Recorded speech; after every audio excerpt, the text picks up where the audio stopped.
Hello and welcome to another episode of Nerdbauchery. We are going to jump right into this in just a second. I want to introduce myself. My name is Tony. I'm going to be your DM for tonight as we go back into the world of the Isle of Dread here. But before we do that, I'm going to let a few of my players just go ahead and introduce themselves. And again, this is Season 1. We are on episode 6 now, so we've been playing for a little while. If you want to catch up, you can go watch our stuff on YouTube and catch up on all our videos there in our previous episodes. If you hit !mark YouTube right now, you'll go ahead and see a link for yourself right there. Also want to thank Todd over at D&D Creative Table Designs. Thank you so much, Todd, for all the help you've been to us for a long time. It's a really great page. If you're looking for anything that's tabletop RPG related, such as, just games, terrain, how to make your own terrain, paint minis, write modules, that page is over 20,000 strong, so I highly suggest you check them out as well. So yeah, again, let's go ahead and just introduce our players. We'll start at the very top like we always do. Let's go ahead and start with Eric. Hey guys, my name is Eric. I'm playing Volrik the Grey. He is a fighter and bard with a long storied history. He was recently brought back from the dead, and apparently he has some strange gifts that his deceased son gave him from beyond the grave. All right. Let's next go ahead and have Chris. Hi everyone. I'm Chris and I play Ayize Marley, and I am a Commission wizard. All right. Next is Jack. G'day everyone, I'm Jack. I'm the owner of Project H2, and I play Sethreth Bloodtongue, a half-orc barbarian, and his history of his race is very unknown, and that's become something that's inspired him to move forward. And could I just say, loving the amount of viewers we got today. Bloody awesome, guys. All right. And then next we have Space. What's up, guys, in Space? Tonight I'm playing Diora the Dampier Monk with a very troublesome past and her love of just being chaotic. Yeah. All right. Next is Josh. Hello everyone, I'm Josh, also known as Winged Horizon across social media. I play Dmitry Teslov. Imagine a mix between Nikola Tesla, Inspector Gadget, and I guess you could say Iron Man. And I come from a place of mystery as well, along with Diora, and I'm an artificer armorer reborn. And then finally, last but not least, we have Erica. Right. Hi, I'm Erica. I'm playing Rin Swiftbow. Elf Ranger, and she's trying her best. Erica is new to D&D, but she is really good and playing quite well. Love her Elf Ranger there and love the cosplay. All right, the last time we left off, the group was in the village. They had traveled here with Fergus after having Volrik brought back from the dead, which you really should watch the episode. It was really cool and everything. But yeah, he had gotten killed and they had to bring him back.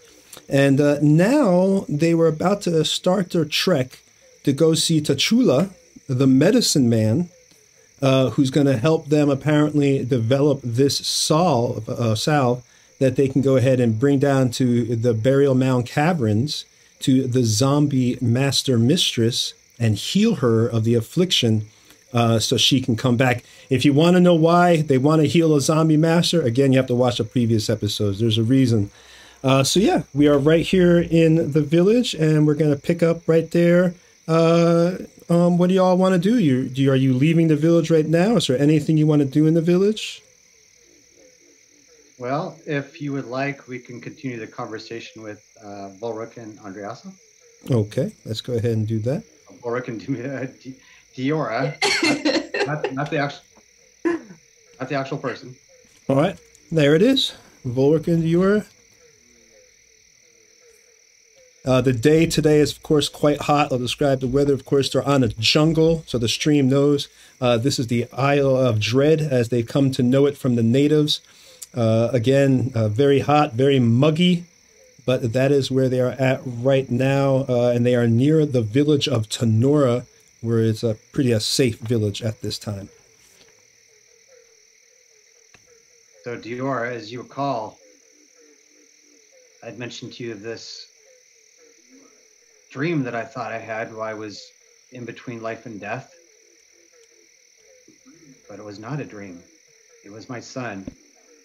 And I showed you those runic gifts that he gave to me. I apologize for being emotional. I do owe you a bit of an explanation about him, if you would want to hear it. Yeah,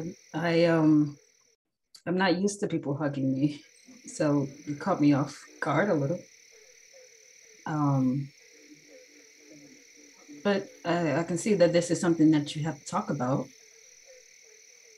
And I feel like I can trust you. So you can trust me with this. Also, Sergey, a beautiful young boy, was born when I was a bit older already. He was sick and weakly, as was perhaps the God's will. But there are always things that are given to children who have shortcomings. They give gifts in other ways. And I was correct. He was an amazing artist and eventually became a rune carver for our people, for our village. This second axe that I have, these runes, as well as some trinkets I carry with me. But he always wanted to be a warrior. He would say, "Pa, I want to join you." And he would come out to the deck with his sword he could barely carry and a oversized wooden shield. I didn't want him to get cut down so quickly. I always told him how much I loved him, and I told him that he was of great value to our people with his gifts of rune carving. Well, this happened time and again for years. And then at one point, when I came back, a sickness had gone through our village and he was not strong enough and he passed.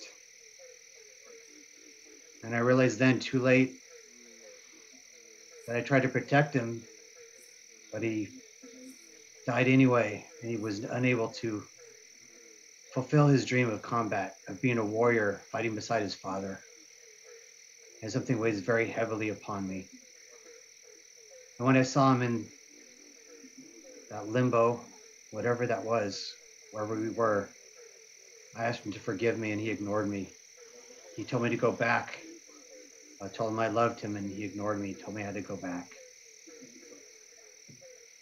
So that's something I carry with me everywhere I go.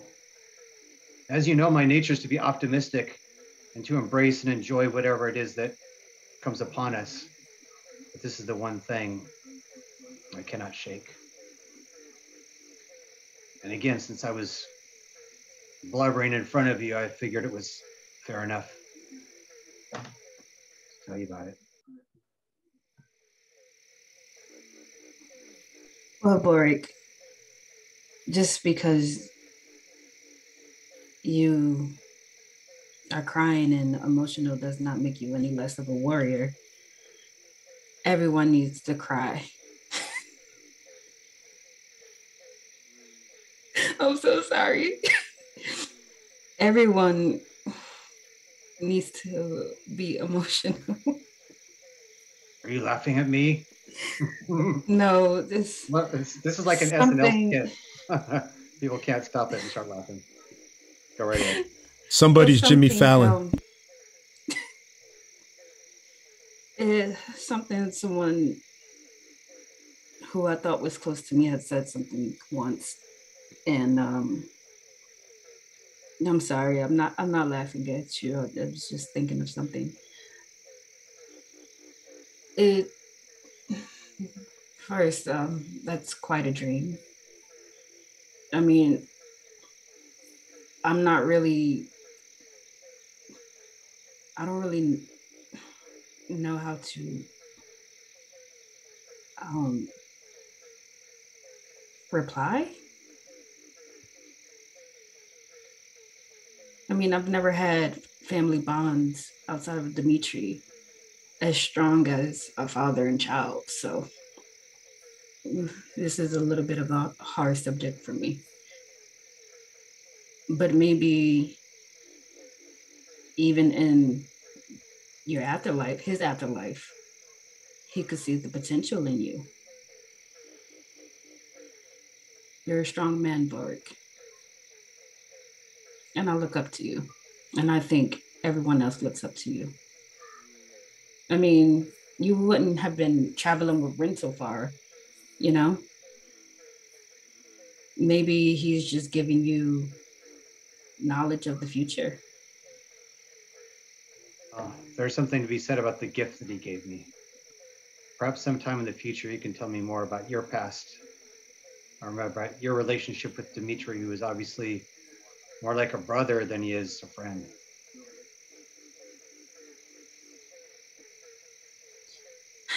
Well, yeah, if we ever get to that point.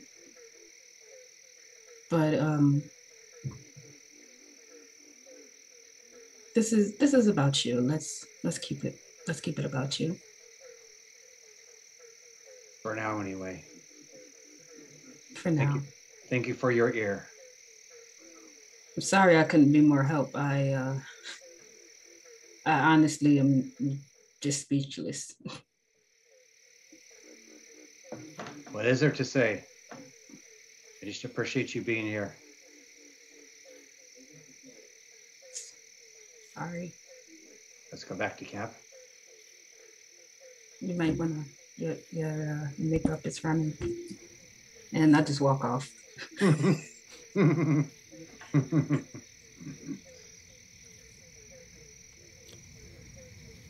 Okay, so we're ready to go back.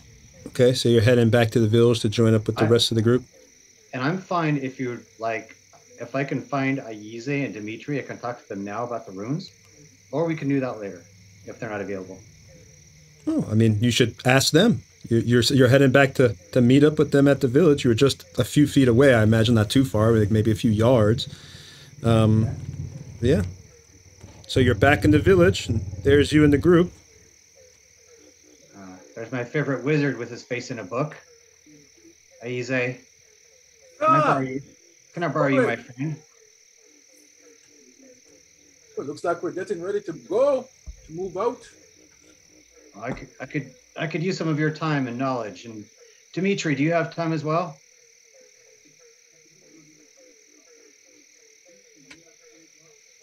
Oh, yes, what is that, Volrik? It has to do with a gift that was given to me when I passed.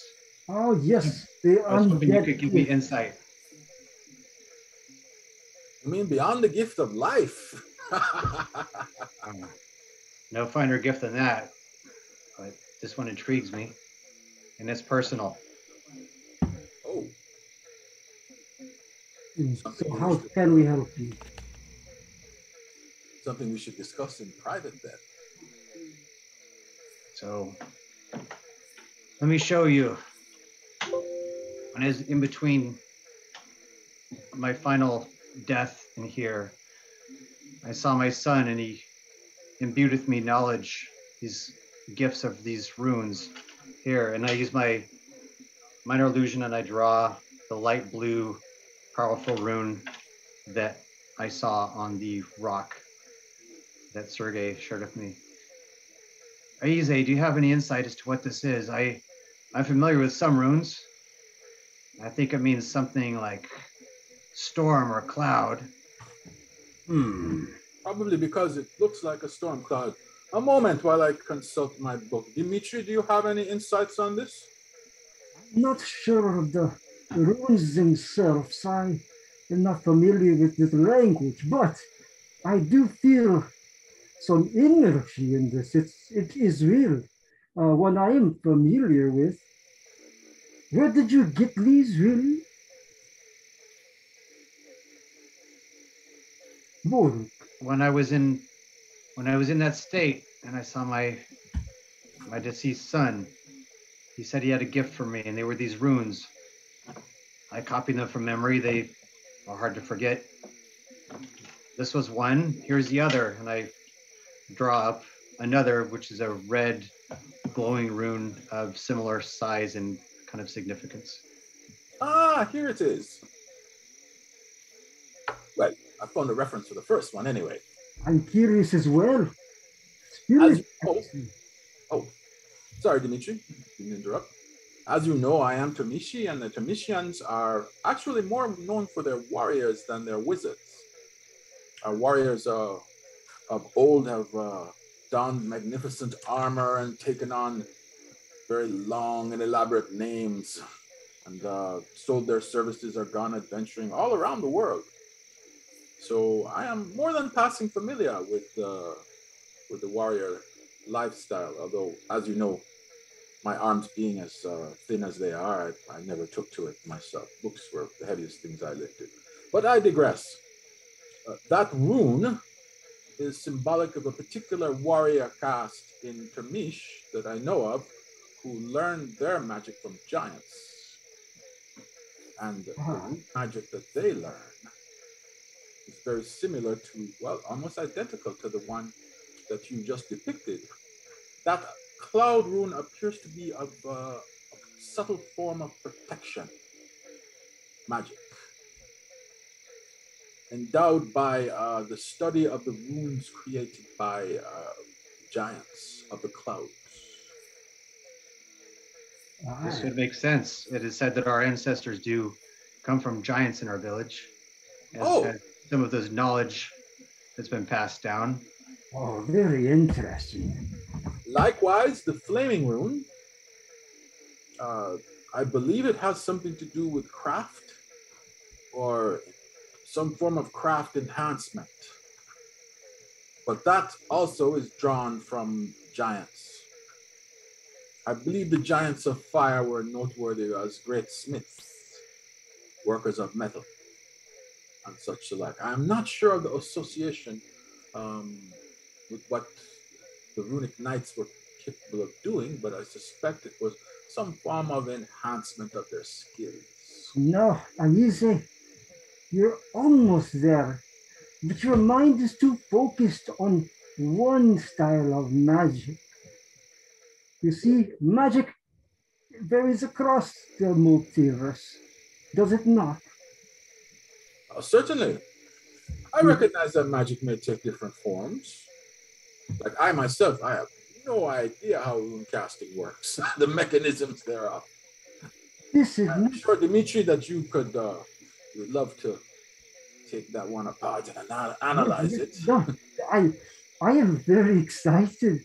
I have not seen this type. It's very similar to the magic that's all around us, but the one that I use in particular to power this suit, to power my armor, my weapons.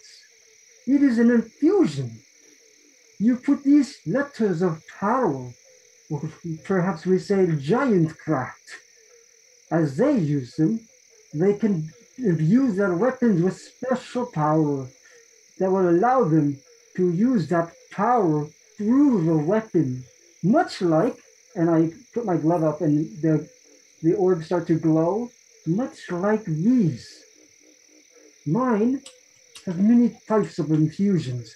I do not know this particular one, but we can work together and I could show you how to imbue them into your weaponry, if you'd like. This is amazing. There's also these. Especially in your there's many smaller runes I wish to share with you, and he quickly draws smaller runes that are more fragments of ideas or words. They all come to me at once. They're in here. again, I don't know what to do with them, but the two that you began with, do you know what to do with those? Well, I was hoping that Dimitri now could help me infuse these perhaps into a weapon or onto my armor, an amulet. As I said, this was definitely the art of warriors, so it's logical that it would involve weapons and armor. If what he says is true, Volrik Rune Talker, then what we can do is we can infuse those symbols, those runes, into your weaponry or your armor. It is my specialty, as you may know. Nobody ever takes me up on it, but it is my specialty. And I can help you weave and manipulate this magic so it benefits you and protects you, my friend. So you don't get eaten by crocodiles again. I do believe you're about to have a new best friend, Dimitri, and I put my arm around him. Thank you, Aize. Thanks to both of you. Oh, please don't punch me. Don't punch me. I made something for you, actually. Last night, I was excited, and I was going to give this to Diora. She was quite sad, you see. But since you're here, maybe it can be your lucky charm. And I pulled out a necklace with a big old crocodile tooth on it. This is for you. You can have this. You're proud crocodile survivor. That would make sense. I think I may have one of those teeth embedded in my rib cage, but I'll wear one around my neck as well. Thank you, Dimitri. You also put runes on these, you know. Oh, yes. You should put a rune on that. I'm sure that it has some very powerful magic because, I mean, it killed you. So. Indeed it did. Well, almost. Now you're like me. But weirder. Halfway in between. Well, again, thanks to both of you. Oh, always a pleasure. Please, please, inform me of your progress as you learn more of this giant runic magic, or use it more. I would love to record it. Indeed, I shall. And we'll go back together. I have a technical issue I got to fix real quick, so I'm going to step away. But you guys, we'll go back to camp.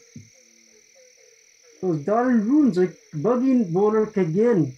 I think it's always bugging him. He doesn't know how to use them, and now he has to have these problems all the time. I bet he's having something talk in his head. I'm sure the crocodile. Runes, no?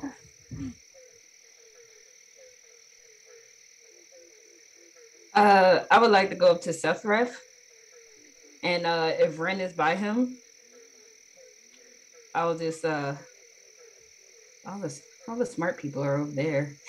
They just left us people over here. We're just, you know. Oh, I didn't even realize I was muted. Sorry about that, stream. Yeah, y'all are outside the town now, Space. And Sephiroth, if you look at the lion on the screen, he's right behind you. Rin is in the front because y'all always had her leading. So, smart move, Ranger. I just turned to... We're going to go kill Yeah, something. we're going to go, Sephiroth. Get a bit fancy. Yeah, right now... Discipline. We've been sitting around here for ages. Then you going off and having your little chats. Huh? The people that like to talk. Yeah. Too much. I felt that so much. Oh, I like not being actively eaten though, I will say. That's a nice bonus, yeah. You almost die a couple times and you're like, yeah, death, you know. But I just wanted to say to Sephiroth, I know I embarrassed you, because you know, last time what I said. I'm sorry about that. Yeah, don't worry about it. How old are you? I have to know. What? How old are you? I'm old enough to swing an axe. Isn't that what matters? No. Visually, he looks like he's probably in his early 20s. He's got already a lot of scars on him from battles. And he's kind of ignores you and goes back to sharpening that. And that's when I take out my spear and I point it right at his chest. You want me to I sharpen was asking you a question. I would actually, yeah, you can do this too. And I pull out my comma. Here. I haven't had a whetstone, so I can't sharpen them myself. And I usually don't use them. All right. Pass it here and I'll sharpen it for you. Now, so what's the plan? When are we getting out and about? Don't we have to go to some dungeon or something?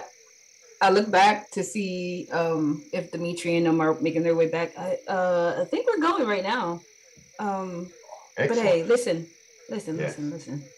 I noticed that you like to run right into danger, and I unfortunately don't want to see you get hurt. I don't want to see any of you get hurt. Maybe the wizard. What? Get out of here, you're rude. He's a big the noodle arms. Although, I mean, Dimitri has me. He's a good drinking mate, though. He's a good drinking. Mate. Yeah, he can hold his booze. The skinny bug. I don't know where he puts it. Learn something new.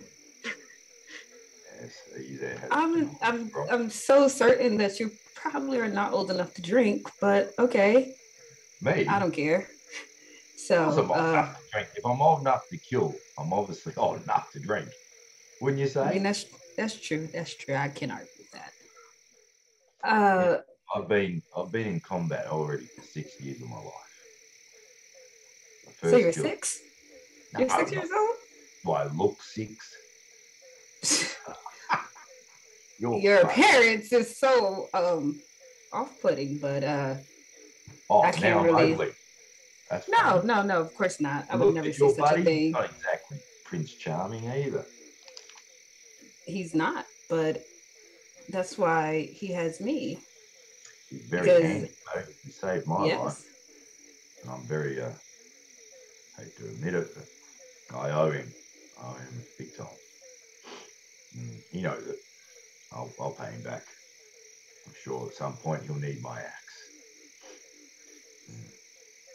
Anywho.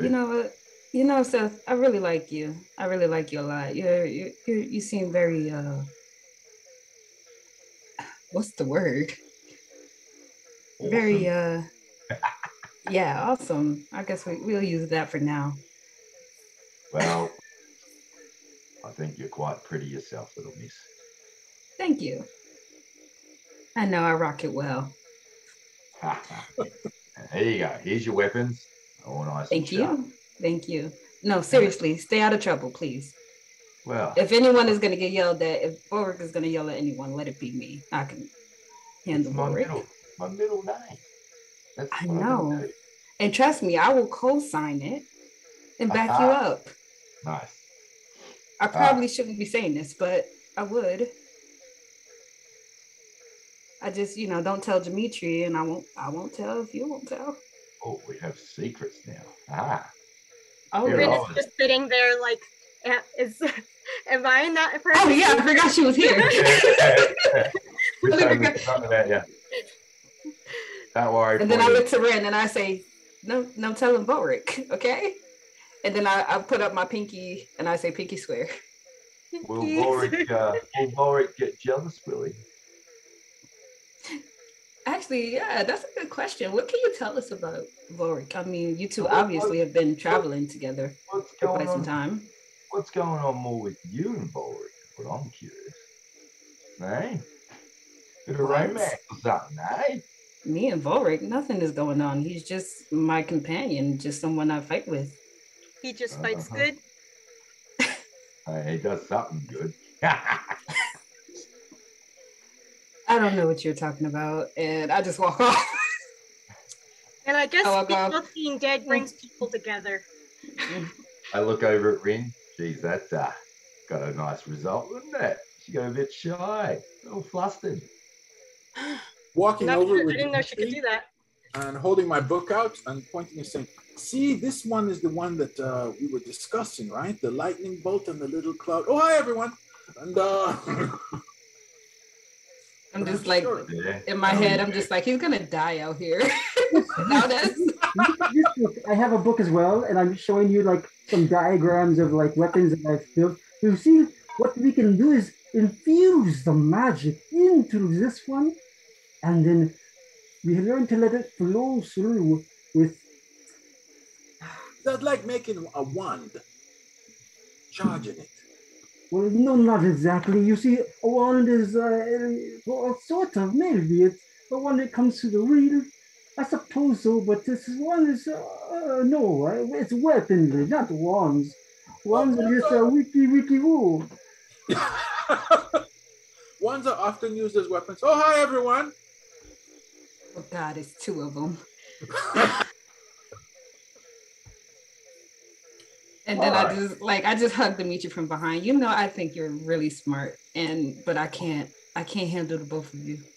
Oh, you're gonna make me blush, dear. I don't think anybody could see. I look around, wondering who she's referring to when she says, I can't handle the both of you. And I look very sad and abashed. Because there's nothing worse than being an unloved nerd. So It's okay, we can be buddies and study together. And she will give hugs from behind. oh, I worry about that. Physical contact in general. Oh, because I'm okay. very easy to crush. Are we going now? I think we're walking, no? We're walking. Yeah, I'm walking with Ren. If Ren's leading, I'm at the front with her. Let somebody else handle the back for today. All right. All right. Here's the talk to that first about risking his life, so I have to save him over again. Enough of the chit chat. Let's do this. So where are we going? Has anyone decided? I think- that what. Oh, We're headed I'm to sorry, the witch go ahead. doctor's hut. We have to see the witch doctor to have that salve created for the priestess. All right. So we know where to go, where that is. I'll pull up the map for you and the stream so they can see. As they've been playing stream, they're filling in a map that they got. You have to watch the early episodes how they got the map and everything. But they got this map and it's actually fills in hex by hex as they explore. So we're going to pull that up. This week I filled in because they got a lot of information last week's game from our guest star. And so a lot of areas have now been filled in that they can choose from. They are in the bottom right of that map right now. So it would take you where you're at. 1, 2, only about half a day. Not even, because you can travel how fast are y'all going to travel? Are you doing fast traveling, normal pace, or slow pace so you can record? I'm assuming walking speed. Careful.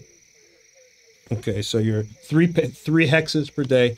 All right, you'll still make it there in a day. It's to the southwest.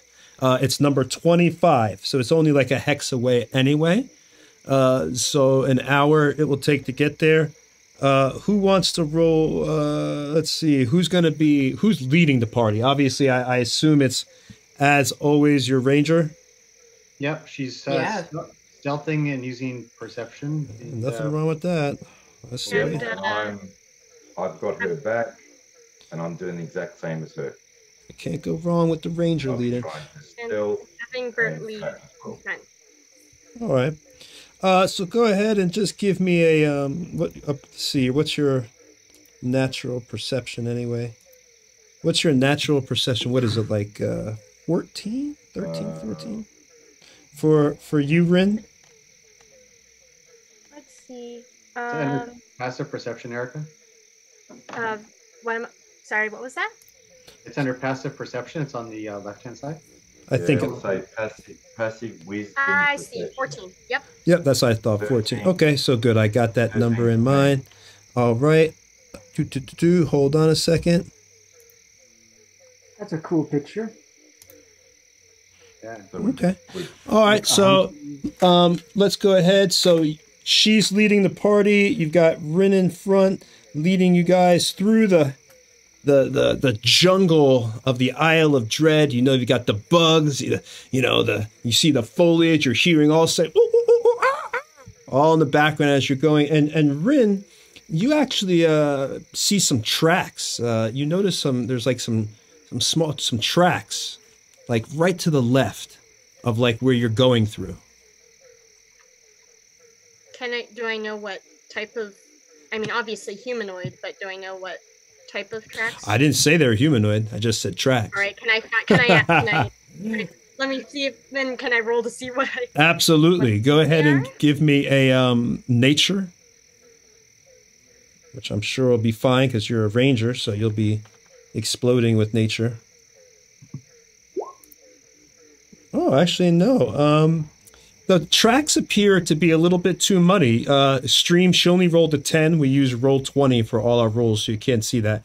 But she rolled a 10 for her nature check. So, no, you just, the tracks are, you can tell that they're not humanoid, but they're like, it looks like there's just so much mud and everything. Whenever it's settled in, you're not able to get a really good determination of what it could be.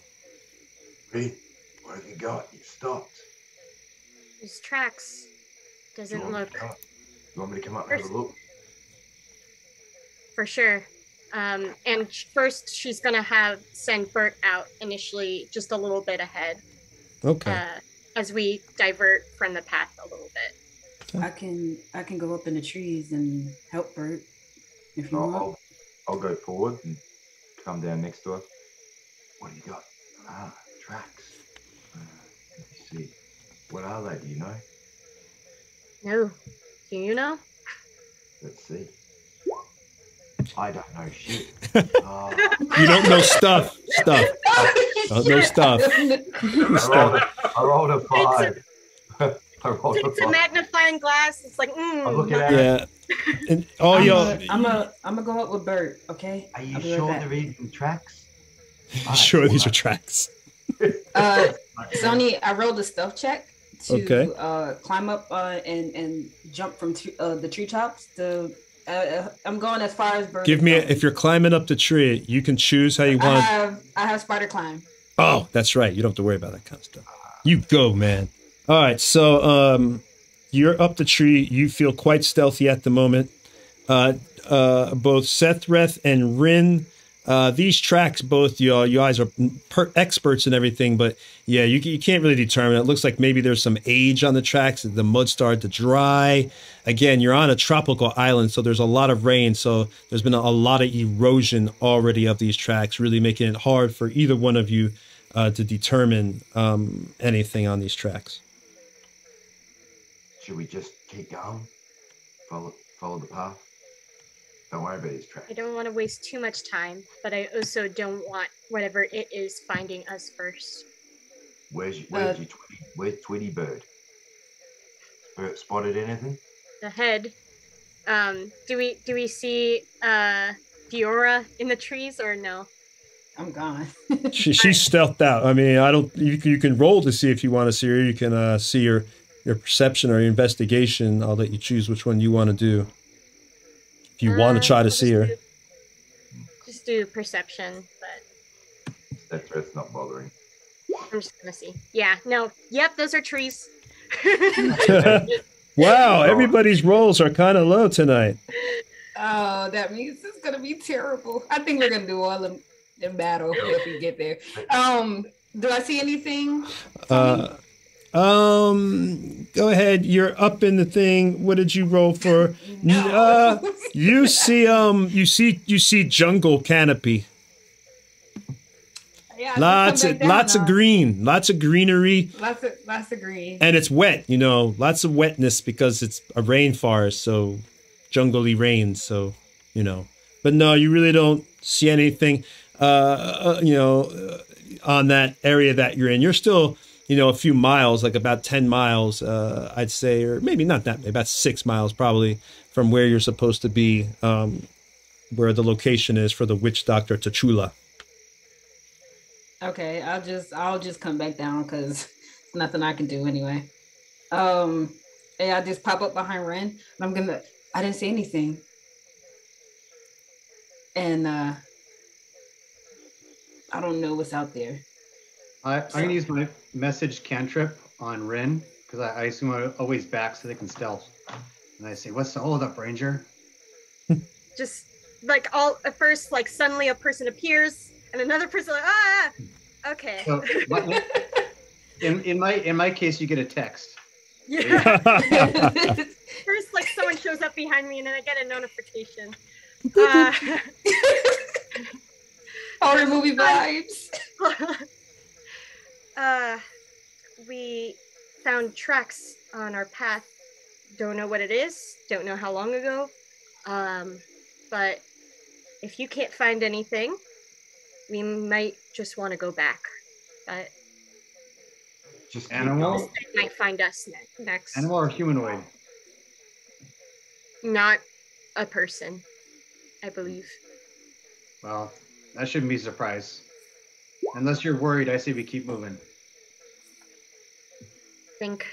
I'm happy with that going back to the path. Everyone agrees with that? Yeah, let's get back on the path. Get back on our way. Let's go ahead and We're perfectly fine out here. We have no reason to be scared. Yeah, it's only the Isle of Dread. Tony, how far did you say we're from the witch doctor's hut?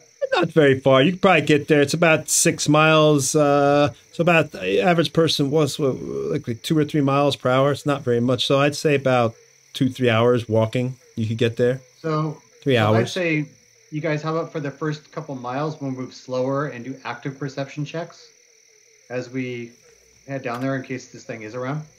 Are we being stealthy? Those of you guys that can stealth, sure. Hell yeah. When you're moving at a slow rate, it gives you, I can read it back. You're moving slow. Hold on. All right. Moving at a slow pace, the characters can cover 3 hexes per day and are able to stealth to possibly avoid encounters. Moving at a slow pace allows the characters to go ahead and map the terrain on the surrounding hexes unless blocked by mountains or very thick jungle. So basically, you can be stealthy and stealth yourself. Okay, yeah, and Aize can also then spend time doing more articulate mapping, I guess, as we use perceptual stealthing, and then and then we'll fill in the maps on downtime when the stream is over. I'll fill in more of the map. Cool. All right. So you're back on the road. You guys are heading down to, I assume, the witch doctor Tachula to see him. And let's see.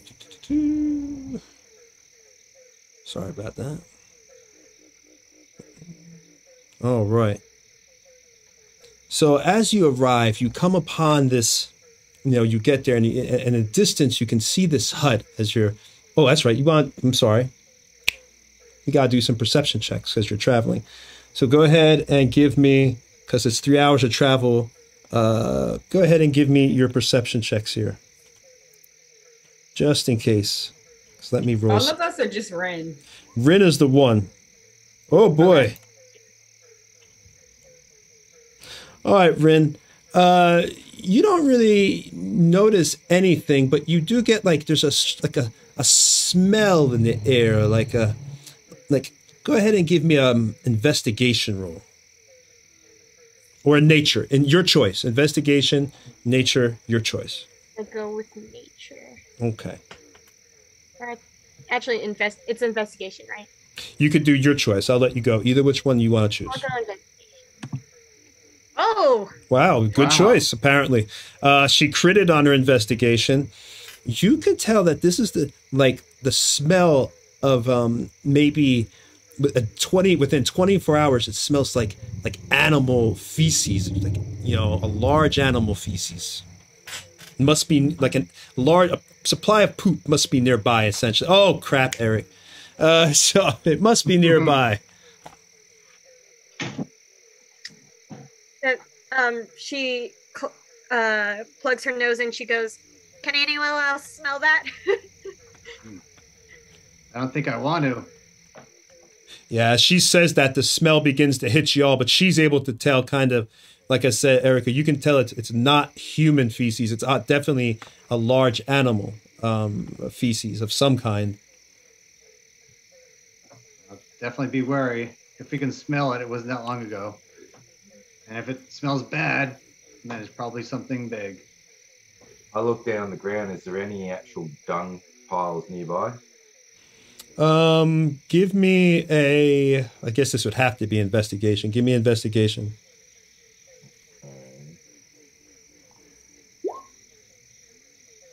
I can't see nothing. I rolled it to go 0. No, whoa, 0? Oh boy. Yeah. Okay.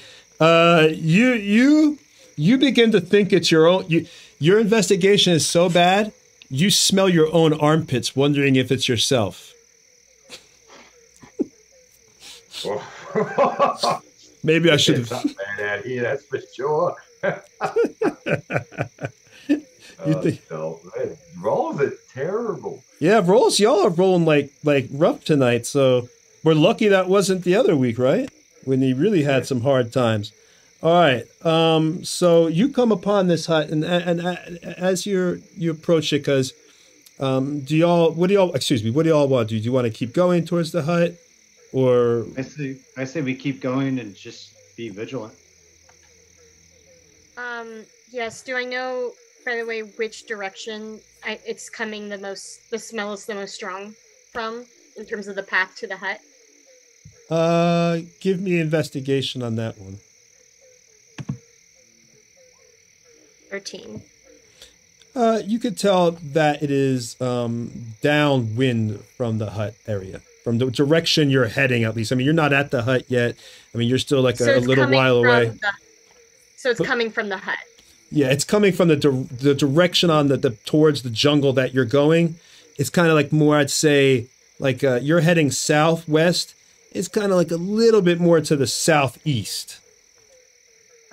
Is it like, can she tell if it came from like a small animal or a big animal? I don't know if you said that already. Yes, she was able to tell that the smell is obviously it's a large enough procurement of smell that it's a large creature. Okay. Or animal. Or somebody who really had to go really bad. I don't know what our distance is, but I want to send Bert ahead, and then do a round back to investigate.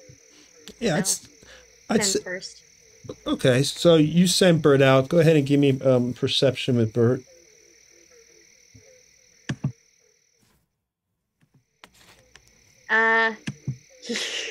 He has advantage. Oh. Right. Bert can see like anything. Oh. Hey, Bert. Wow. Okay. All right. So Bert has some seeing power right there. We'll say Bert got to 22. He sees the surrounding, all the surrounding jungle, the detail, exactly what he sees. More jungle. There's a coastline area way, way in the distance. That would be a good 10 miles out. But he can see that from the height he's gone up. And he can see the hut from even though it's an hour and a half away, he's high enough that he can see all the way in the distance the hut. And nothing to report of the large moving creatures, I assume? No large moving creatures. Fun. When he returns, Rin says, looks like nothing, which, is not good here. And just continues walking towards the hut. Or leading towards. Well, all right. Okay, so as y'all arrive, you come upon, you go into this small clearing and you actually see this hut and, you could see outside of it all sorts of animal skins hanging, and there's bones. You know, the hut itself has a thatched roof, you know, with small pieces of wood. And it's kind of elevated up to the ground, similar to the huts that you saw in the tribal village. Very, very similar to that. But this one seems to be a lot more archaic. Again, it has, you see a bunch of totems outside. There's a circle with stones in it, as well as some clay markers. And as you're right up, walking up on the hut, a man comes out, and he is dressed. He has feathers coming out of his head, and he wears a huge mask. You can't even see who he is. He's just kind of, I knew you would be coming. The island told me. So tell me now. It said 6 people will be coming here, but it didn't tell me your name. My name is Tachula. You come to me in your hour of your need. Am I right?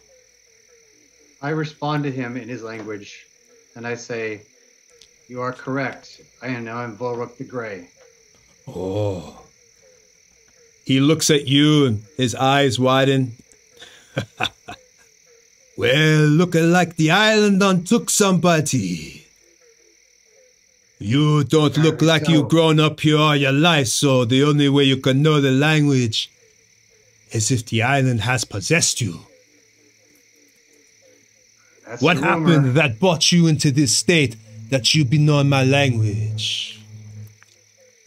Well, I had a unhappy meeting with a few giant crocodiles, but then a very happy reawakening thanks to a barbarian druid, not a barbarian, a bugbear druid, and some magical seeds. So you died, and the island brought you back. Apparently not much more than an inconvenience. It's a lot more than that, let me tell you. You can't be leaving now. It's part of you just as now as you are a part of it. There'll only be one way you be leaving this island now. So, before I be telling you any more, he shakes his hands. He's like, he throws out bones. The bones speak to me and tell me you are in need of something. So speak on what it is and let me meet the rest of your compatriots. And he starts looking each one of you up and down, you know, who this be here? And he looks at Ayize. I am Ayize Mare, friend Tachuli. Are you a witch doctor? I am lots of things now. But mostly I am catered to the island and the spirits within. And he shakes his bones. My ancestors speak to me through these bones, and the island speaks to them. Well, one would think that a nice conversation over a cup of coffee would be more, you know, calming, but to each their own. We seem to have an issue where we require your aid to make an unguent or ointment. I have a component for it, and I pull out a handkerchief and I show him the leaf. That we acquired after much conflict from a sacred flower on your nice little island. Well, how did you come across such a thing? How? I know such is rare magic on this island. For you to get this, you must have had to be a great peril. We were sent to the Great Flower and had to defeat a basilisk. Same place we met the Crocs. So you defeated the great stone maker of the swamp, did you? Well, technically, it was the bird, and I motioned over to Bert. Yeah. But yeah, we were there. His name's Bert. Bert is a member of our group. I think we can use the royal we.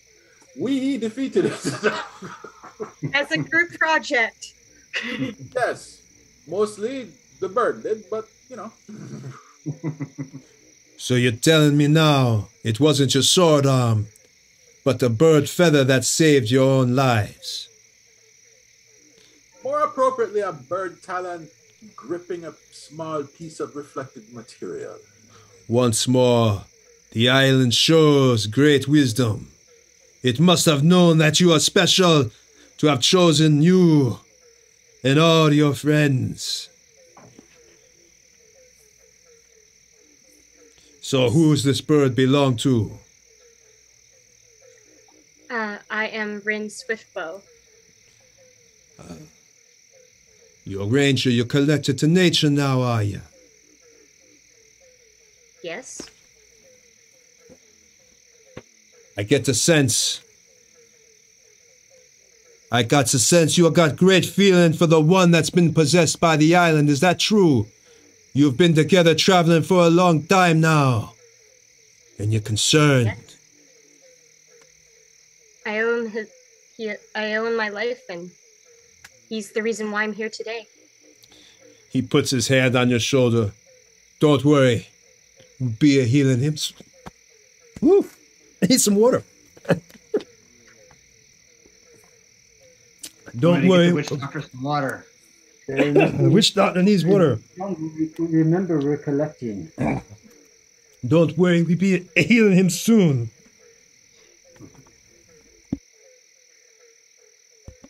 Sorry, stream of voices. Go in there for a second. Long. All right, so he walks away from Rin, and he's like, "Come into my house, in me hut, the rest of you, and we have a long talk. We need to chat about what your future holds." Would you like this? I mean, we are here for an ointment, and I still hold out the leaf. Yes, the petals. I see you got the marijuana tree sap, the marijuana fruit sap, but I think you'll want to know more. And the half-orc over there. And what is your name?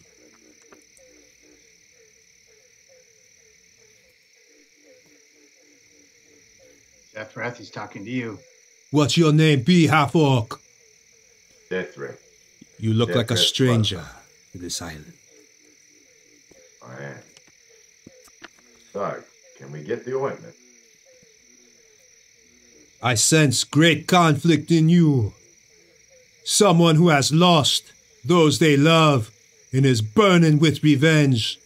Justified revenge. Don't worry.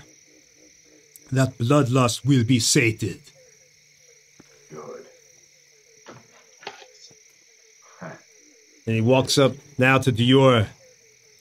And you, what brings you to the island, Dark One?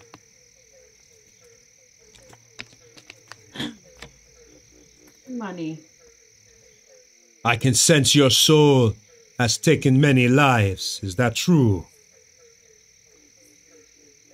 I just look at him. Yeah. It's true. It got a stain on it. A cloud. But I sense something else in you. Shakes the bones. They tell me you have your greatest accomplishment is yet to be. And a great love lies ahead. I just look back to. We don't believe this, do we? Is it? It could be jungle fever. Oh, God. I mean, he.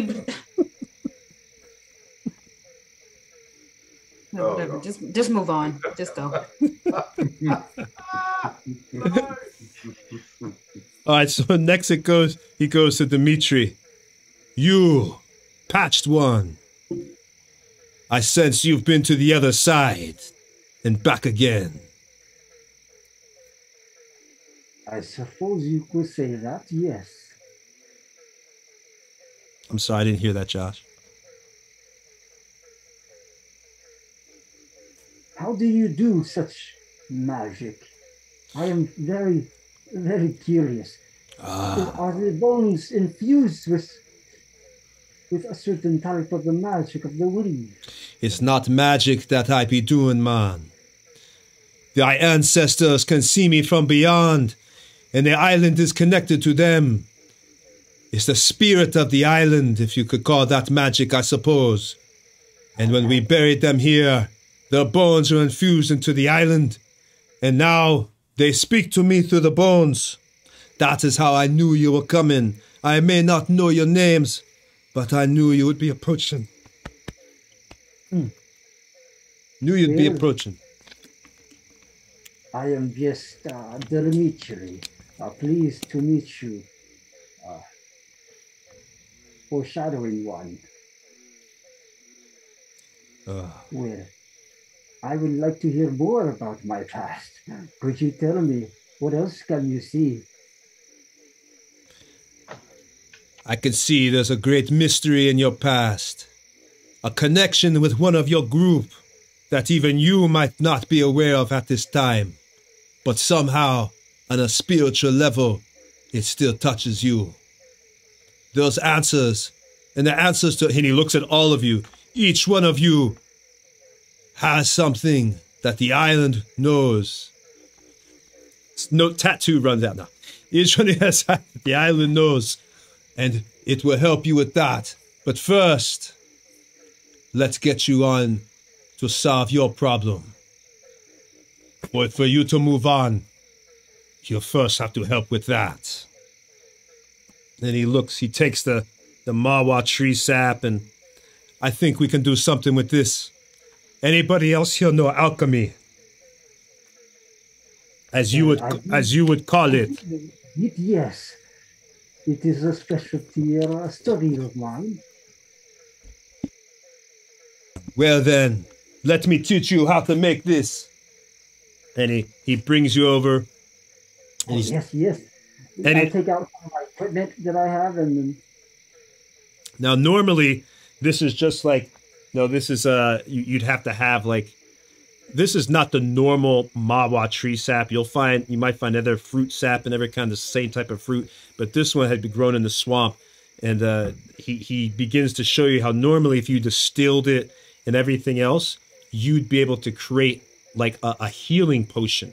So now whenever you forage, and if you crit while foraging, I have to roll that to see what you get. You have a possibility maybe of finding this fruit. This is from a game mechanic wise. Finding this fruit and then being able to refine it to create a healing potion that will cure 1d8 damage. 1d8. Well, this is fascinating. Many thanks to you. Perhaps we can do this again sometime. Maybe next week. It's hard to understand you a little bit, Josh. I'm sorry. You're a little bit loud there for some reason. Is that just me? I think you said you wanted to come back next week? Yes. Okay. Yes. You can come back anytime you want. I expect I'll be seeing you real soon. The salve here, you need to go and you need to apply this to her body. Be careful though, she has been taken by that island in a way that's now been corrupted, not like your friend over there, Volrik. This is different. It's darker. More deceptive magic. The island has twisted her like a vine caught out in the sun that loses all water, dried and shriveled. She thirsts for life and sends out her zombie creatures and all manners of the undead to find it.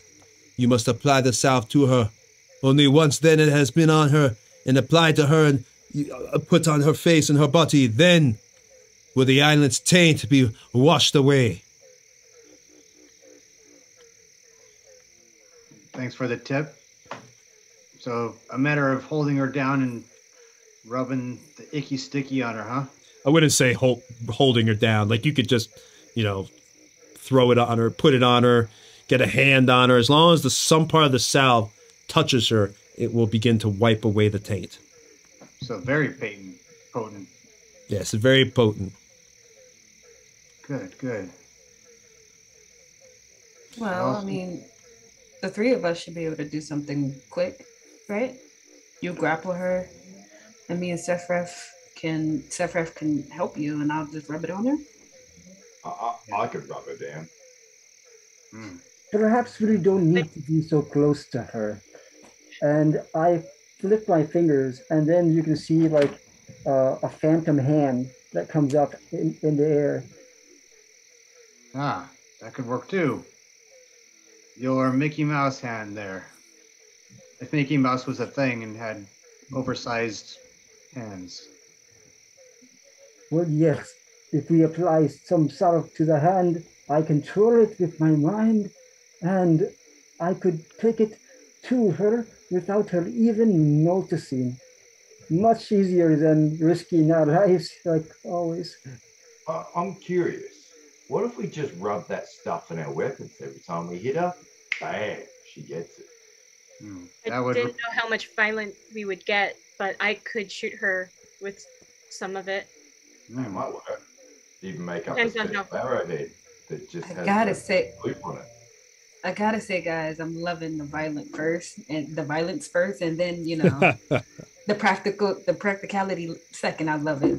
I think you should shoot her if that's what you want to do. The way my brain works. I would like to avoid it. I would like to see out different options. Sounds a bit silly, but I imagine sort of a water balloon situation. Chula, you've heard us. Are all of these plausible applications? I would suggest not doing any damage to her. You might find that the corruption just sinks deeper into her soul. Try to just touch her gently and wipe the salve on her. And there's something you should know before you leave. And he looks at Volrik. You might be thinking you can leave this island. But you can't leave until the gates have been closed. Come back to me alive, and we'll talk more. And he shakes. What's he talking about, Volrik? He shakes. What does he mean? Grey one, what does he mean? Well, so apparently I've heard from 3 people now that I was brought back at a price. I'm somehow connected to this island and bound here. I assume it means that in addition to not being able to leave the island, I really can't leave the island. But we'll find out more later. Well, what's this gate?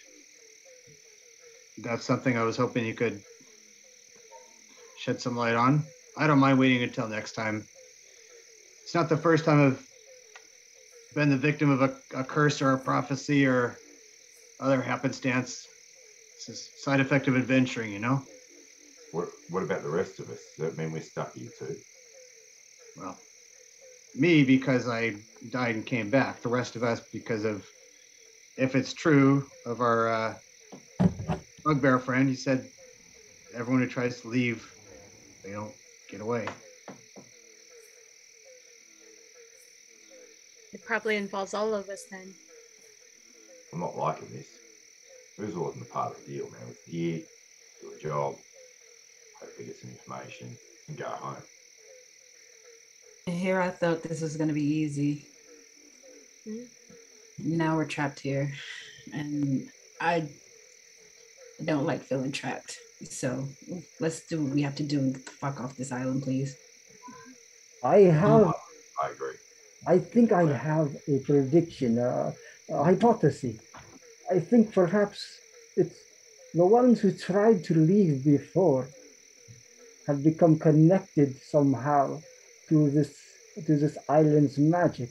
And once it's infused into your being, it has a hold on you.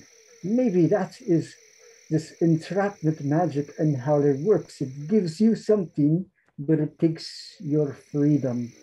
But perhaps the ones who are not imbued could leave.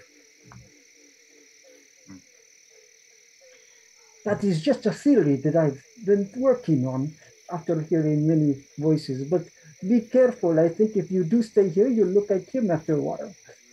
And I point at the wise guy, the old man. I'm optimistic we'll sort it out. But yeah, this is the island of dread after all. I hope so. My armor is going to rust soon if I don't get out of here. Well, let's do what's next, folk. Let's head to the caves. Let's apply some salve. All right. Quick question about the soul. Is there enough of us for each of us to have a little bit, but only enough for one person to have a substantial enough amount? For the salve, one person would have to go up and put it on her, and it would count. There's only enough for one person to Yeah, do it? yeah, it would count kind of like as an action too. Like you can't like have the salve and attack her at the same time. So it kind of counts as like almost like an attack action, but you don't have to roll an attack. I mean, it's automatic. You just put the salve on her. I'm not going to be like, no, you missed with the salve. Not going to be that hardcore. So yeah, you go. I think I'm the fastest out of all of us. Give me the salve and I'll handle it.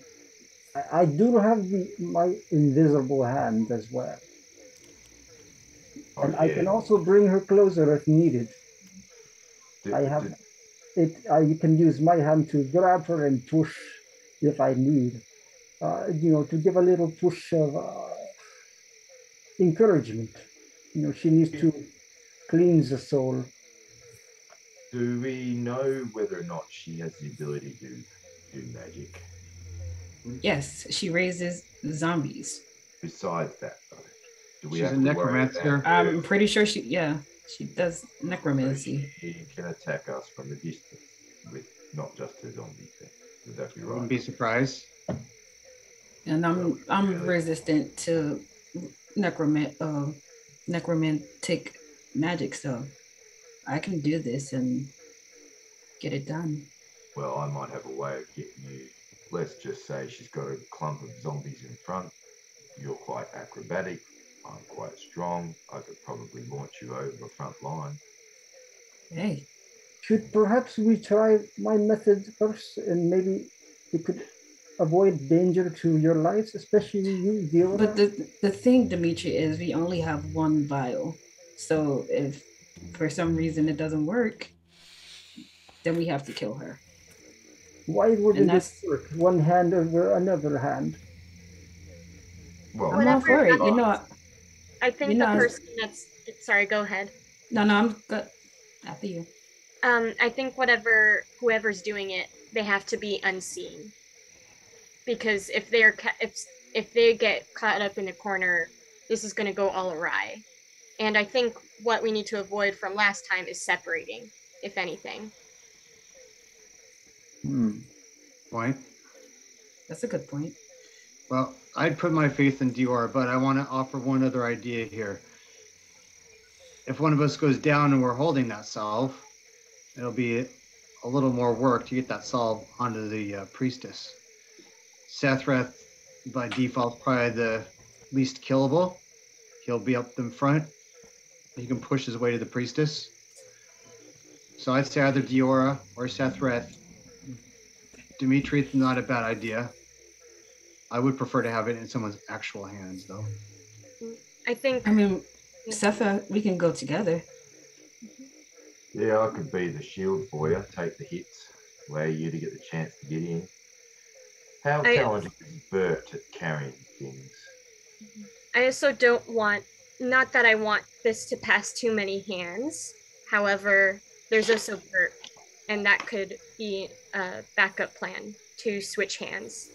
Bert can always fly around with it until we get to her and then drop it to one of us. That's also... That's what I'm thinking. How good would Bert be at that? Then it's whoever's in the best position at that point in time. Bert drops it to him and we can go. Bert killed the basilisk. I think he's pretty capable. That's a good point. I don't put my faith in a lot of things, but the bird is the bird, okay? The bird is the bird. Bird's the word. The bird. The bird is the word. Bird. Stop, don't. We'll be here all night. So I think, depending on who gets closest to her the fastest, I'll keep you three in mind for sending. Yeah, Dimitri. I'm sorry. Dimitri, if you can get into like a hiding spot close enough to her without letting her know, that can be something too. Yeah. I don't want to disregard your. Then she will not notice an invisible hand. I appreciate But what about the that. item? So here's what I say, because I believe we're being highly specific with the situation that we don't really know what's going to be like. I say Rin carries it for now. When we get to the caves, she can give it to Bert, and then Bert will dispense it as necessary in the flow of battle. What do you say? Sounds good. Quick DM question for Tony. Tony, if you were to be invisible and hold something, would that item be invisible or would it be encased in the hand? I would say for the salve, the salve would be visible. The magic of the island would still make the salve visible. This is something you have to get close to her and rub on, you know, be brave, be daring, be adventurer. It's a major clue right there, guys. This needs to be applied in person. Get her. Okay, I'm ready to go if you guys are. Yeah. I think Yeah, you're. Let's do this. All right. Okay.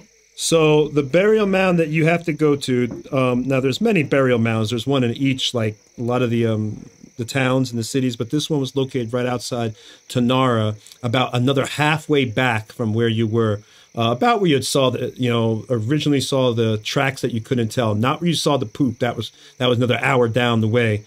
So back where the tracks are about is back where the burial mound is, right about there. So you guys get to the burial mound. And this is what you see. Do you want to enter? There's like a large hole. It's almost like you can tell at one time there was probably a higher mound, but it slowly has sank into the earth. And there's a large tree that has now grown by the side. So there's still a hole, but it's smaller. You can tell now it's slowly becoming overgrown. It looks very dark inside from what you can see. Do you want to enter? Yep. Okay. Does everybody have torches, or everybody can see in the dark? Gonna ask that. We do have a wizard. We have a wizard with a light spell, though. There you go. Okay. So you're going to go on inside. So you enter this place now. As you go in, the smell of old death is in here. And you also smell a little bit of like new decaying flesh as well. So it's really, just these two smells hit you kind of old at once. The cavern itself is, there's water dripping down from the walls. You've got moss that's also coming down from the walls as well as the water's running over it. The floor itself is like this old, it's not all stone, but it's just been, slowly, just pushed to the side when they did this mound. So the stone floor itself is very basic. It pitches and rises in different areas. Again, it's pretty dark inside. If you don't have a torch of some kind, you're going to need that light spell. And the sound you can hear as y'all are walking, just walking, you can hear your footsteps kind of echoing a little bit into the distance, giving the indication that this is a very large area. So as you actually walk in there, this is the first thing you guys, whoever has, and Azize, do you have your light spell up?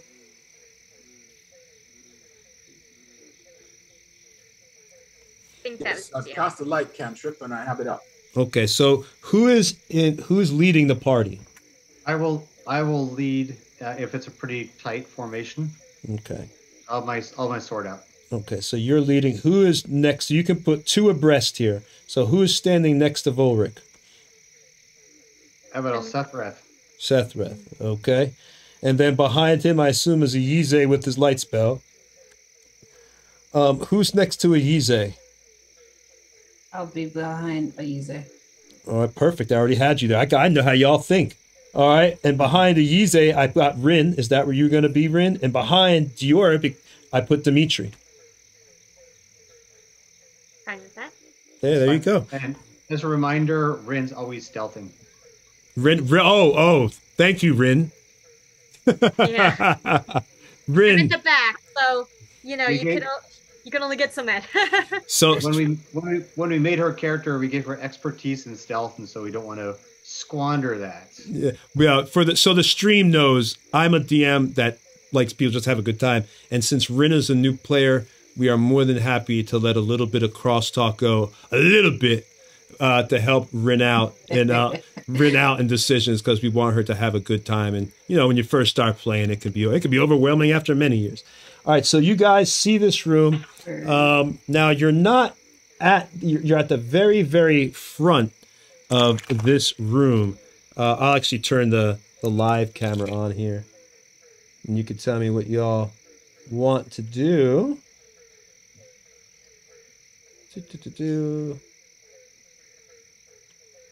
Okay, so now you're on the live cam, and you see this room ahead of you. Now in the room, give me a since Eric and Sethreth and Volrik are in front, both of you guys give me the perception roll. Yes, sir. 14. 19. Okay. Both of you notice like there's a pile of bones in the center of the room, like right here. Right there. And you also notice Volrik, not you, Volrik, because you rolled the 19. You also notice like small wait, Volrik, can you see? Oh yeah, you got the light spell. And the cantrip is 60 feet for light, right? Or is it 120? I think it's 60. Pretty sure it's 60. Yeah, so you'd see this. You see small little brown like pellets around the body right here. Or behind, not the body, but the bones, I should say. Brown pellets. Yeah, little brown. That's what Volrik sees. If he lets you know, that's up to him. But he sees like little brown, tiny. Almost looks like raisins. Raisins. I'll eat them. Disgusting. I'll eat them. What do you see, old fella? Bones. Yeah, I can see them. Doesn't smell good in here either.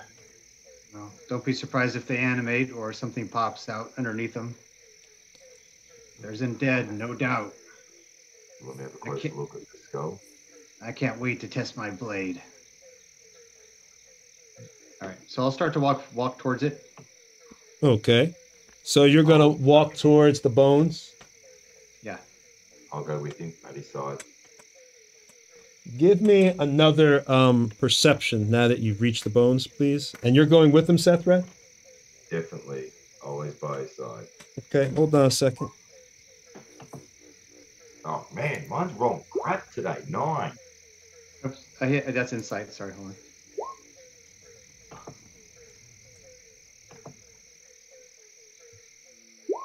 Oh, even worse. Wow. all right.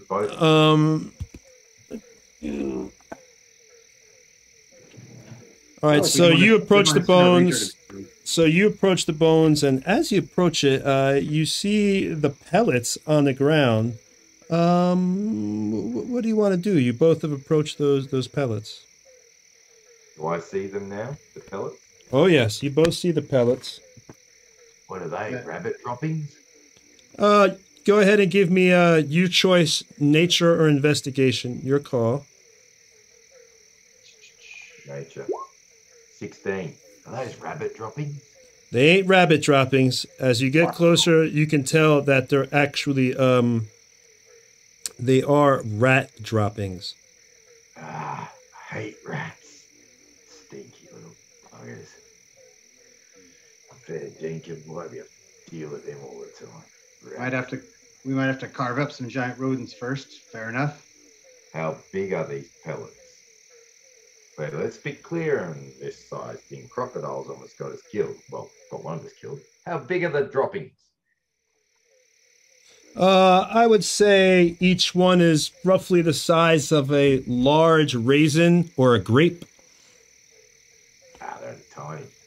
Nothing. A grape is a big piece of rat poo, bro. Yeah, it's big anyway. Almost the size of a 22 round. Just saying, that's a big piece of rat poo. That's a big poo. All right. I'm gonna message Dimitri, and I say you can start moving into the room with my message cantrip. Right. I give a nudge to the rest of the party. It's time, and then I roll a 7 on my stealth. So, okay, so you're being stealthy. You rolled a what on your stealth? A 7? 7. Yeah, I had a disadvantage from my heavy armor. Boy, you. All right. Go ahead. So everyone else is moving into the room here. Yep. I wanted to do something before advancing further. All right. What do you want to do? Yes, I also want to do something, but I'll go after Easy. I pop open my spell book and I will ritual cast, but I will use my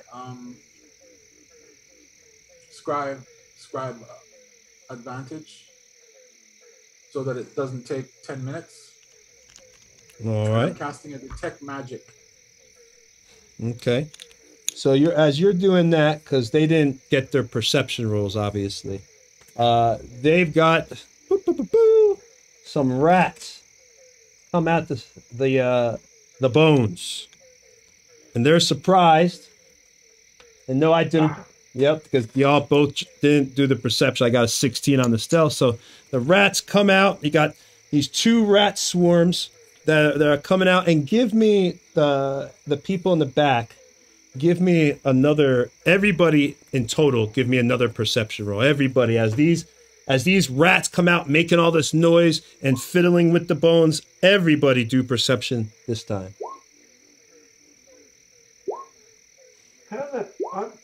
Wow. Wow. Wow. No, you know what? That was a lot of 7s. Oh, I've learned. I think this is gonna be Tony Day. No, it ain't. I've learned with this group that all the low rolls come now, and then you put the smackdown on my stuff. So yeah, that's true. So. That's the way it goes. Really ugly at the moment. But everybody. I wanted to do something after I use Tony, whenever. Everybody who scored the 14 or above, you're not surprised by the rats. You're just like, like Eric was with or whoever scored above 14. You guys are not surprised. And you're also not surprised by these things that come out, because they hear the sound of the rats, and then bats. Now they're over here. They start coming out down from the ceiling, right around there, floating down, these swarms of bats. And they're, because they were, you stirred up the sound with the rats when you went near the bones, and the bats heard it, and they were disturbed, and now they're coming down, and they're going, and we're moving into the round. And anybody who is surprised, you're surprised. But if you're not, you're not. I'm really surprised. Oh. I probably squealed. That's how surprised I am. All right, so here we go. We're moving into some combat, and let's go ahead and get this party started. So the actual first person would be... Oh, let me put some better music on here for you. Let me give you some epic battle music here. Mob encounter. There we go. Okay. The first person technically would be Sethreth, but he failed his perception, so he is caught. Yize, did you pass your perception? But you did have time to get your spell off. Oh, okay. I'll let that one go to detect magic. You had time for that, but while you were doing your thing and concentrating, if you failed your perception, that's why. Oh yeah, you did. You got a 7. So okay. Next then is Swarm of Rats 2. And Swarm of Rats 2. This one is... Oh my god, my pen's running out of power. This one is number 1. One by Sethreth. And this one's number 2 by Volrik. This one's gonna go for Volrik. Hold on 1 second.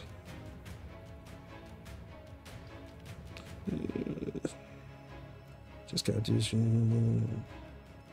All right, so you can still take a reaction this turn, Volrik, but that's it. And I believe I have advantage on this attack, if I'm not mistaken. So, reaction. How what? You're still allowed to take. You can't like do anything to the end of the turn because you're surprised, but you still can take a reaction even though you're surprised. That's according to the books. Okay, so I don't have any reaction abilities. Oh, okay. Unless he's going to go past me and I get opportunity of attack. Okay, I was just letting you know. I just letting you know. And you would only get advantage if it's an unseen attack. Oh boy, I thought I got it. Well, it's because they're flying towards me, right? It's not like they're already right there. Well, no, these are the rats. The rats came out of the bones. These are rats. Yeah, so they're essentially attacking unseen, right? Yeah, they're right there. So they. Yeah. Yep. I don't think that's going to be a problem for Volrik and his powerhouse cell. No, that'll miss. Yeah, definitely misses. So Rat Swarm 2, it goes to bite Volrik, even with advantage. It is not able, the swarm just goes around and Volrik, you're just kicking them away. So next... Yeah, shake them off of my plate mail boot. Say, get the hell out of here. Ah! Get it! Get the fudge out of here, the fudge. All right, so now it's Swarm of Rats 1. And that is going to be on Sethreth. I'm pretty sure this will probably miss. Ooh, that has advantage. And that one probably hits you, Sethreth. 20 hits. And he definitely hits me. I'm a class 15. Weirdly, it's not rolling damage, so I'll have to roll it here. So 2d6. All right, so it's 8 points of damage. They swirl around you. And they begin biting you, Sethreth, clawing at you, all up your body, and you're taking 8 points of damage as these rats swarm is all crawling up your legs and biting your big half-orc muscles. All right, so now it's Swarm of Bats 1. Got my pen here. And this is Swarm of Bats 1, and it's going to go down towards you guys. Who passed her? Let's see. I'll just go for a Yize. A Yize never gets attacked. You're still above 14 initiative. Oh, that's right. Never mind. 8. Rin has an 8. Never mind. Yeah, I'm going after a Yize. Yize's back here. He's right here. To show the stream, a Yize is the wizard. He is right here. You've got this first set of Swarm of Bats is rolling up on you, coming around there. That's Swarm of Bats 1.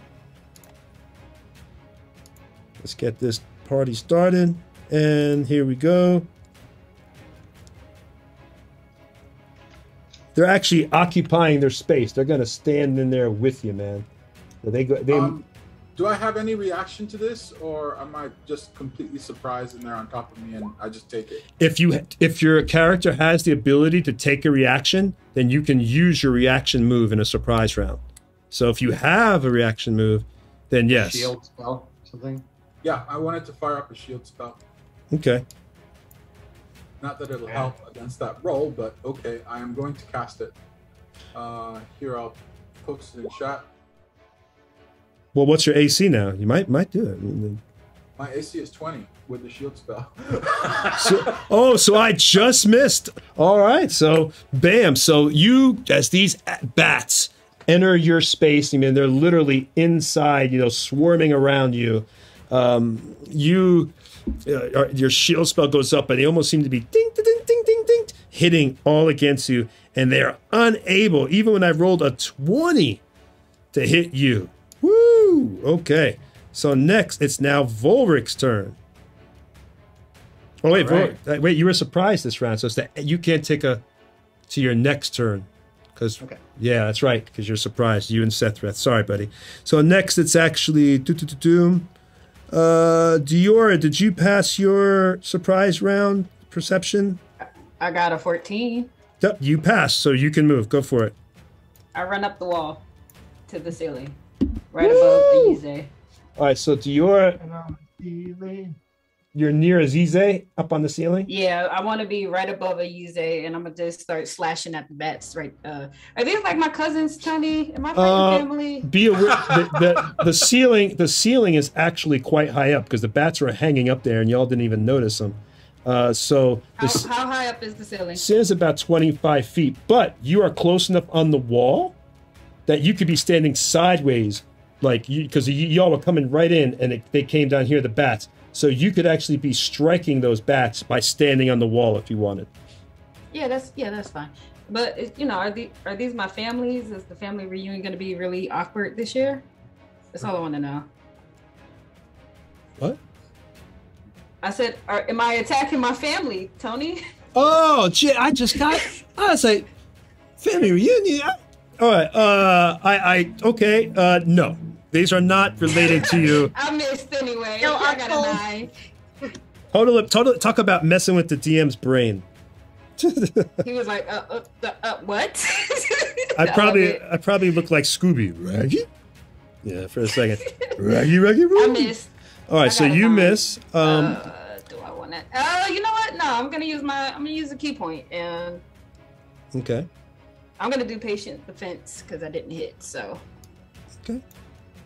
So next is Rin. Rin, did you pass your perception? Oh, I'm sorry, not Rin. Yeah, No. Next is actually, I'm sorry, it is Dimitri. Dimitri, did you pass your perception? So Dimitri did not. I rolled a 7. Okay, so Dimitri, no. All right, so Rin, if you pass your perception, then it is your turn. got 14, so yes. Go for it, Rin. All right, gonna for this swarm that that's right in front of me, going to shoot. Let's see if I hit. Do it. Do it. And I'm still sneaking. This will break it, but I'll roll with advantage. Yeah, you rolled like a 20-something, so we're going to let that roll. You got sneaky on the bats. Wow, impressive roll, 27 to hit. Rin is always chilling. All right, so obviously you come out of your sneak, but you're able to hit. Your roll was 27 and a 26. You were like fated to hit. Just made a shish kebab out of Yeah. Like a bad shish kebab. Shish kebab out of 6 of the bats. All right, so bat swarm 1 takes hold on. Takes 6 points of damage as Rin sends an arrow flying, and 6 of the bats drop. You know, as you shoot them, they all fall to the ground. And is there anything else you want to do, Rin? I'm going to send Bert to try to attack, and let me open that up to that same swarm. Claw attack.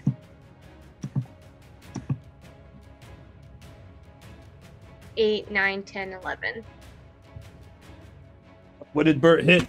What did Bert roll for his attack? It's just 11. I don't. It might hit for the same swarm of bats. Don't believe 11 hits, but let me check. I could be wrong. No, 11 does not hit. I thought so. Yeah. Okay. Still, you're kicking butt. You see, and people don't like. See, now you see why I love Rangers. People be sleeping on Rangers, man. All right, so anything else you want to do, Rin, or is that it? As a bonus action, you can use Bert if you have it. He already used. Bert. He just failed at the attack. But yeah, thanks. So we're good to go then. All right, so next it is then Swarm of Bats 2. And this one is going to, I guess the closest is good old poor Diora. So Diora, it's going to try to occupy your space next to you on the wall. Like it gets right in you because it's literally like they're in your area, like on top of you. So they have disadvantage.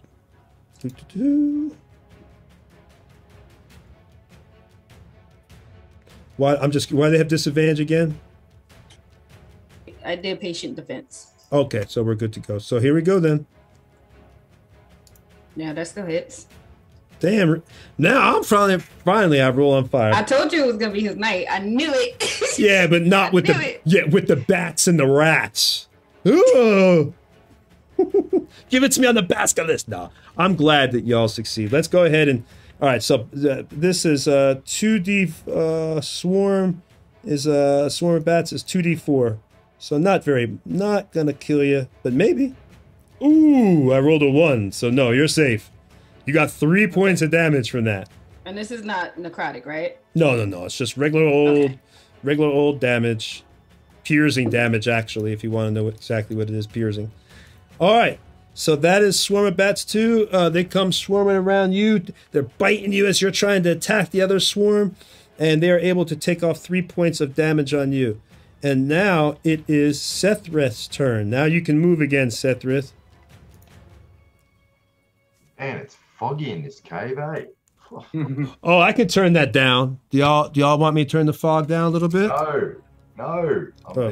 Never mind. Atmosphere. Yes, atmosphere, love it. I'm just gonna go ahead and rage, of course, so I'm not taking as much damage. And I will also go reckless and smash into him. All right, advantage for you. And what are you going to attack, Sethrith? The rats in front of me. Okay, so the rats. Okay, so rat swarm 2. Got it. Okay. Or was it rat swarm? Wait. Rat swarm 1. Hold on to it. Oh, that's rat swarm 1. Rat swarm 1. Go for it. Come on, Sethrith. Roll it good. Put a smack on him. 25. Woo! That smacks him. And that's a total of 4. Is that already added on the rage there? Let me see. No, it hasn't. So it's 14 points of damage. All right. Yeah. So 1d10 plus 3. Yeah, that's all correct. Yeah. So 14 points of damage. Okay. Nice. Anything else you can? Just start hacking down the ground. You see blood spattered bodies start. Rats are forming as you're hacking down and destroying all these rats. And next it is unless there's something else you can do, Sethrith. Is there anything else you wanted to do, buddy? That's all, my friend. That's it. All right. Next is Ayize's turn. I'm going to launch a firebolt into the same bat swarm that Diora's fighting. All right. You're launching a what into the bat swarm? Firebolt. Firebolt. Okay, I'm sorry. I thought you said fireball for a second. I was like, what? All right, go ahead. Firebolt. 13. 13. That hits. Yes, sir. That could work. Why won't it roll my damage? It's really irritating. Okay. You have to. I can go in and fix that for you. Hold on. I'll do it over here. There's a D10.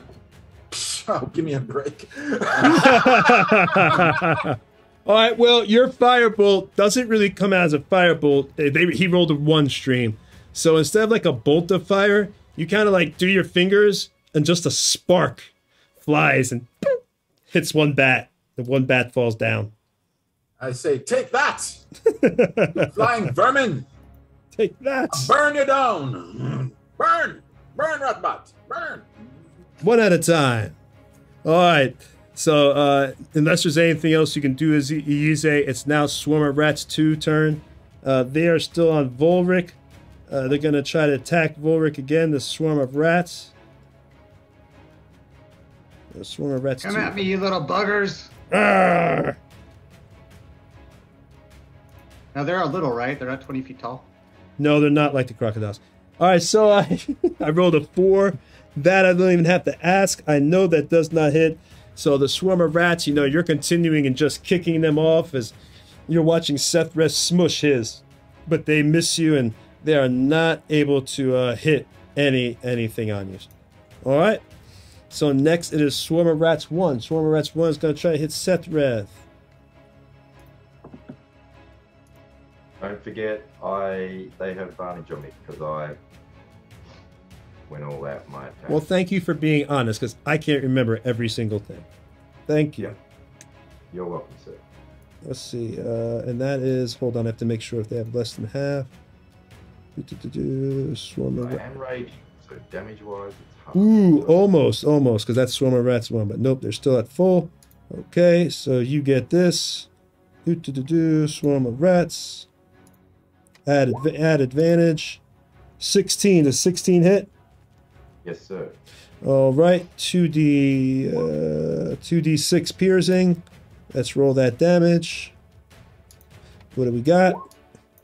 Whoa. Oh, that's a lot of damage. That's a big one, baby. That's a bad daddy roll big right there.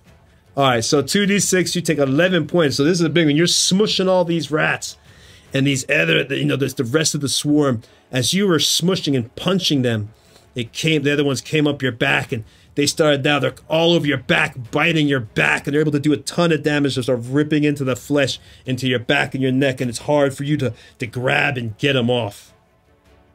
So I still take that half damage because I'm raging, correct? Yeah, Thank God, yes. Yeah, so just five points of damage. All right, so now Get off me! Now it's Swarm of Bats 1. That's going to go back on a Yize. Swarm of Bats 1. Does it have more than half? Jeez. No, okay, we're good. Because it does. Because you only did 1 hit point. So. No shield this turn, so it's on a cost 15. All right, so let's try. They try to bite. Oh, Jesus. it's a crit. Woo! That's double. You know, we do another damage roll. That's how the way we do crits in this stream. We're eventually going to get a crit chart list we're working on. But right now, basically what we do is, since the normal damage roll would be 2d for Swarm of Bats is It's 4 dice. Yeah, well, it's 2d4. Now it's just going to be 4d4. That's it. That's actually rules is written, yeah. Oh, well. I thought we tweaked it a little bit. I remember we had like a long conversation. My bad. Thought we had tweaked it or something. All right, so 4d4. You got lucky. I didn't do a ton. Only 13 points of damage. Only that might be enough for a easy. No, I don't think so. I don't think... That this won't is... take me down, but you did It 13 hurts. out of a possible 16 points. I'd say that's Oh, good. brother. Ouch. Don't worry. Run. You're going to make it. This is 5e, baby. You're going to make it. So, it comes on, these bats are swarming around you. You had done your spark, but now they're able to come in and they're landing on your face. They're trying to rip at your face, and they're landing on your legs. And one goes up your robe and begins biting your stomach. So these things are all over you, just swarming and biting a Yize as he's being hurt by these things. All right. And now it is Volrik's turn. All right, so I'm going to turn towards Aize, and I say, "Are we insects to be devoured by these abominations? No, warriors we are, ready to smash these rodents with great anticipation. Countless creatures we have slain, these creepies are no different. Clawed legs and hairy bodies shall be crushed and hewed. Ichor upon the ground. We bring death, we bring deliverance." And I'm going to hit him with a healing word as a bonus action. Okay. Hurrah! And that's going to be, what is that? Healing word second. It's a D4 plus a bunch of pluses. Let's see. The D4 with some pluses. With some pluses. I'll take all the pluses. All the It pluses. is All them pluses. 1d4 plus my spell casting ability modifier, which is a 4. So it's a d4 plus 4 for our buddy here. So you get this plus 4. Ah, shoot. Okay, well, it's 5.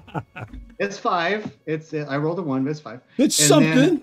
then I'm going to cast Dissonant Whispers on those same bats. And so they need to make a wisdom saving throw of 12. And so I just kind of, after that kind of growl and a whisper kind of hits them all, and they have to make a saving throw. And they don't need to know your language or anything, right, for that? Nope, I can do it on undead even, constructs, everything. Nice, Thank okay. you. All right, so here we go with the wisdom save. Ooh, that's a fail.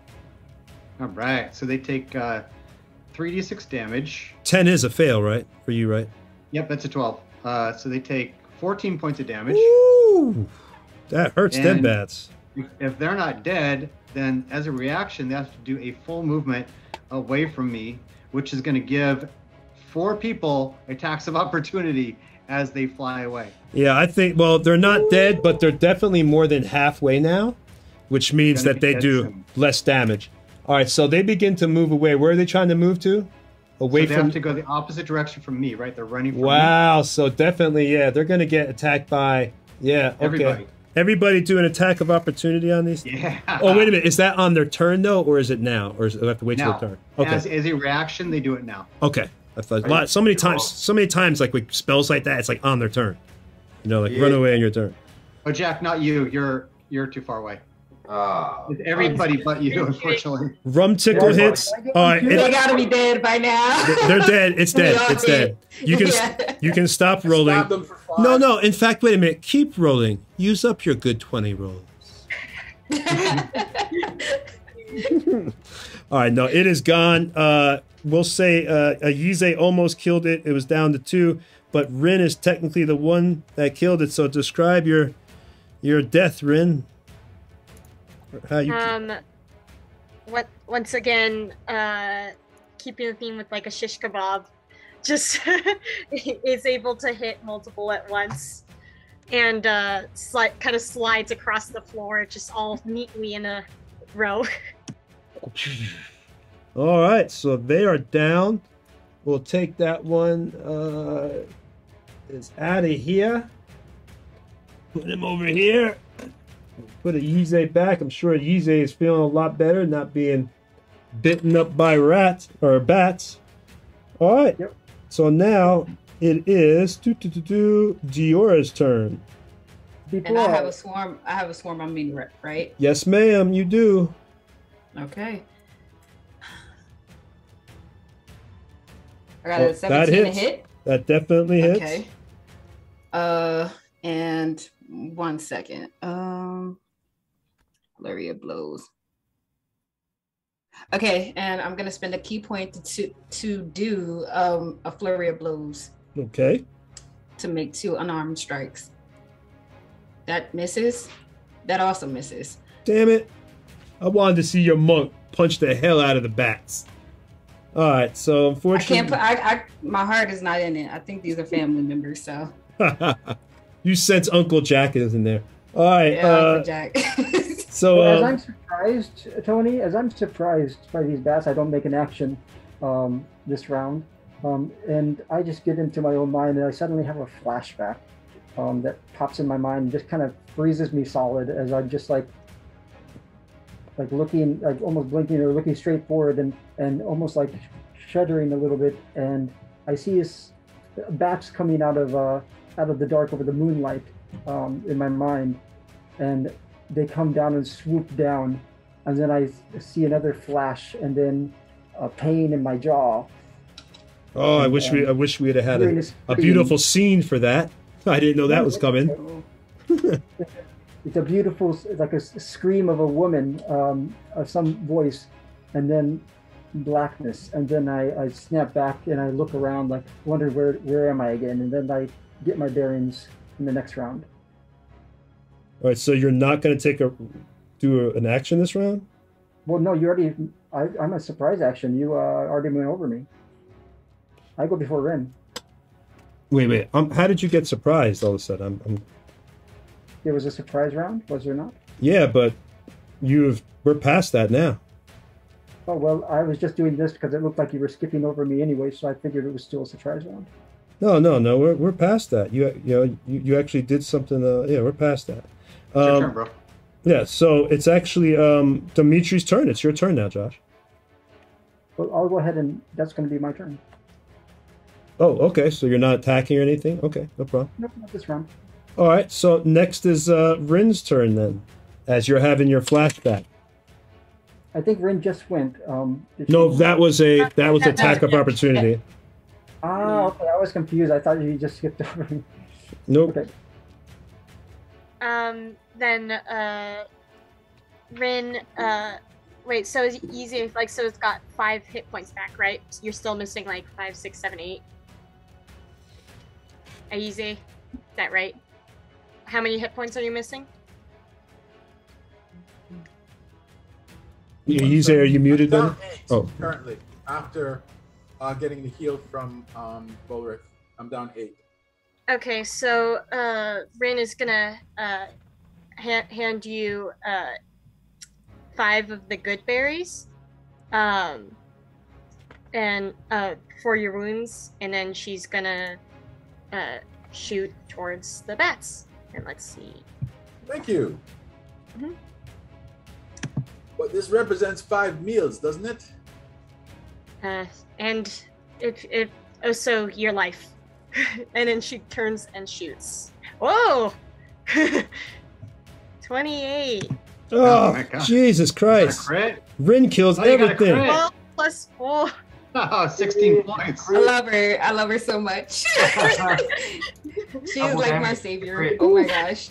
Well, that definitely hurt them. They're now below half the points there, so. I don't even know how it like Go goes. ahead. It did like a turn to like get all of them. I'm just weaving around. You just shoot your arrow, and I'm just like, oh shit. Okay. Oh, all right. So you do a huge crit as these arrows go sailing through, and 16 of the bats just drop as they're shish kebab and fall to the ground. It's not dead yet, so we're not going to go into crazy detail, but this thing is hurting. And now, unless there's something else. Bert, that's right, Bert. Go get him, Bert. And it was rat pile number 2 that was attacking Sethrith, right? Yeah, but you've got like I said, the bats aren't dead yet, and then you got rat pile number 1 that's actually attacking Sethrith. Number 2 is attacking Volrik. Gonna send Bert the falcon down to nip it then. Claw attack. It's pretty messed up. You know what's crazy? No! What the heck? What is going on? That's crazy. Double crit! Double This is the crit! night of the. Yo. I thought y'all said. Hey, Bert, a mascot. We gotta get a mini for Bert, man. Do we have a mini for Bert? Yes, Oh, yeah, Bert. Bert is right here. We do for sure. Here's so the this mini. falcon just tears up these rats. Well, Crazy. wait, He really hates rats. the falcon likes to eat rats, so maybe Bert was hungry. Yeah, you know, it's Wow. natural. double damage too. Yeah, 12. Yeah, that's why it's 12. So we got a total of, you did 12 points of damage on Rat Swarm 1, the one that was trying to attack Sethreth. So minus 12. Well, boy, you guys are kicking. I'll tell you, man, what's really crazy is that you're a better Dungeons and Dragons player than your dad. I press the buttons and they do things. That's probably why he brought you along. All right. He's like, yeah, she'll help me win. All right, so it's actually now Swarm of Bats 2, but Swarm of Bats 2 is now below half hit points, so it is not going to be doing as much, but it's still going to try to get Diora. No. Not even a hit. All right, so so there we go. I even got a crit tonight. That's crazy. Everybody critted. All right, so it does not hit you. And let's go ahead, since this is the top of the round, let's take a break real quick. Everybody got, because that's like 9 o'clock, everybody got 5 minutes to take a break. I'll be back in about 2 minutes. Eric, if you want to talk to the stream and ask some questions until I get back, you can, or if anybody else wants to stay, I'll be back in 2 minutes, people. Can we name our group after Bert? He has to be Yeah. the team name Bert, now. yeah. Yeah, for sure. Bert and company. Yeah, it's just like the real main character of the party is just Sidekicks. Yeah, it's like there was that old cartoon with there was a dog and he had his boy Sherman. Someone help me in the stream. What was that old show? I was gonna say I'm the worst person to try to help you. Yeah, exactly. Yeah, the only person here is 21, right? It was Mr. Peabody.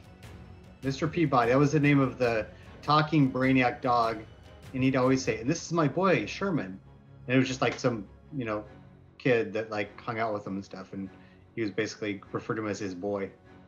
instead of vice versa. So yeah, so we're Bert's boys and girls. Mm-hmm. So those of you guys that are watching us, if you guys could take a second and click on that YouTube link that's in the chat, that will allow you to see our Nerdbauchery YouTube channel, which has all of our adventures, and of course high def and labeled in order. You can go and check those out, but even more so to help us out, if you could subscribe, that helps, because that helps the YouTube algorithm.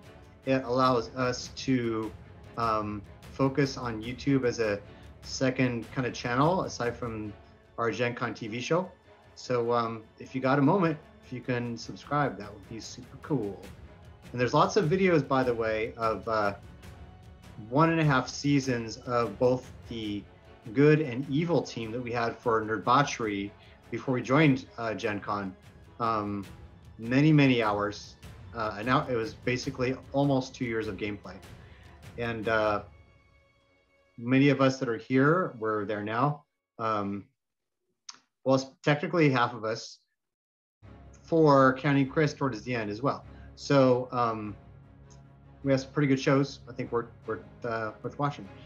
Anyway, any questions, guys? Merc, how's it going today, Merc? Since you're the one that's chatty at the moment. Where do you live, Merc? If you are in front of your keypad. I know a lot of people do watch us in different, what's the word I'm looking for? Capacities. So some people will be painting minis. One of my friends actually sends me Facebook Messenger pictures of him painting and watching our show on YouTube. So we have fans that we don't get to talk to, but follow us.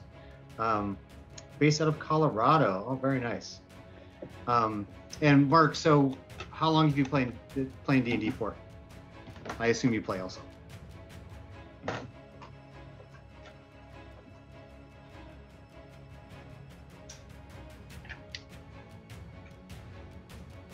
Ah, there you go. Cool, yeah. See, so he's also painting some Dwarven Forge. I think this is one of the perfect shows for that, because it's, you know, there's lots of voices and action and interaction, and every time you look up, you see some kind of Dwarven Forge, right? First played in 2011. Great. And then let's see. So did you play 4th edition or 3.5? Because I know 4th edition was out at that point. Or was it something else when you first played?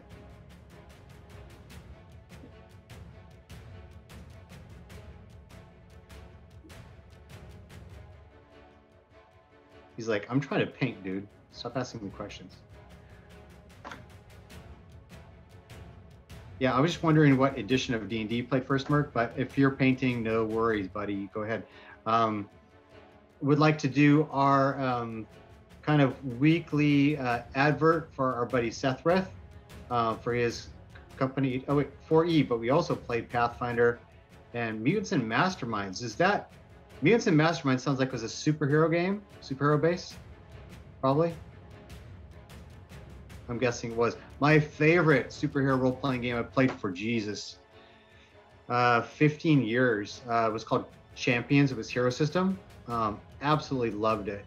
The point by the absolute huge variety. Yeah, superheroes. Okay. Yeah, I loved Hero. So the Hero System, you may have heard of it. It was just tops for me. I even played it more than D&D back in the late 80s and through the 90s. And I got back in D&D later. But yeah, that's cool, man. Superhero games can be really fun, especially if you have the right terrain. You know, knocking enemies through walls and picking up cars and stuff. It's really cool. Go ahead, bud. I said I really want to play that Marvel minis game that came out, like Marvel. I think it's called Crisis Protocol. But I can't find anybody to play it. But it looks really cool. Like you actually like get a team of superheroes, and you basically, it's like a kind of like a war game. But I guess like I've never played any war gaming, so I don't know. But that's what it looks like. But you're using Marvel superheroes, and that looks really cool to me. I actually really want to try that. the caverns are getting more wet. As you could see, the day is getting more humid, so that's why you see the water on the cavern floor.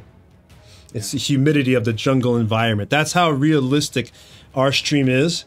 That I humidify this room to the same conditions of a rainforest jungle to make the immersion that real. That all you need is a pet raptor, buddy. Yeah, that or it's because my fog monster puts out a lot of water to make the fog. Exactly. We make it so real that even we get our rooms all fogged up. How about that? It flows out of the PC and into our rooms. Hyper realism.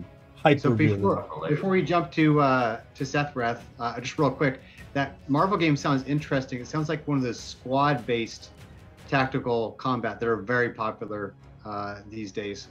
I'll have to check that out. But of course, yeah, you need people. So Sethreth, why don't you talk about H2 a little bit? Uncle Chris will be back shortly, and then we can go back to fighting oversized rodents.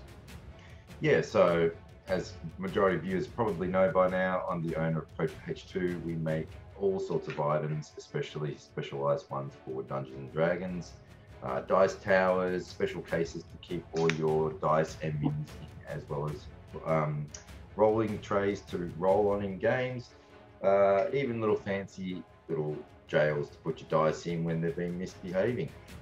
I'm actually, last week, finished a very special order for Eric, truly, it was for him, and it is ready to be shipped off this week. I can't release any information until he receives it because he's only seen the initial designs and a couple little snapshots of the initial start of the build, but he has not seen the finished product, and I want to surprise him when he receives it.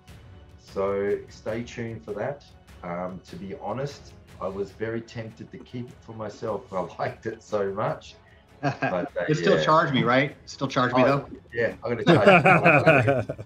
I think it's going to be a crit base where you get charged double, yeah, for sure. Nice. So yeah, so that's going to be coming out. There's some special little add-ons I've chucked in for you, Eric. So keep an eye on that whenever it arrives. I can't wait. Can't wait to show it off too. And so I'll just allude to the stream, that stuff we talked about today, earlier in the stream, and regarding the rune magic. You're going to see a connection with this magic sword. Sure. Ooh. Very, very special item that was integrated into this order was making sure that Eric could utilize that in game. So it's pretty cool. Cool. So we are all back now. Was there anything else, Seth, you want to say? I'm all good. Thank you very much. Okay. If the stream has any more questions, they can ask real quick. If not, I'm just going to jump right back into it. No? Go for it, buddy. Okay, let's rock. All right. So we're at the top of the round, and it is Sethreth's turn. I still have some of the rats in front of me left, correct? Yes, you do. All right. I will go reckless and attack again. Go, do it, do it! Come on, I'm here. I shouldn't mess with my. Much 16 will hit. Yep, 16 hits. Yeah, it definitely hits. 8 points of damage as I keep stomping. Wait, it's dead. It goes down. It goes down. Nice. Pick up a rat and bite off its head and throw it across the room. And smear the blood across me. Your yell echoes down the halls of the cavern. Yeah, with resounding power. Everybody, give me a perception roll. If you score above 17, let me know. 17? No. Yeah, no. No. If you squint your eyes at the 9. It looked like 17 to me. What's math? All right, so all you guys, you just hear the roaring echo of Sethreth's yell and the clashing, your blades as you're fighting. It's echoing through the hall, echoing through the caverns. So much for stealth.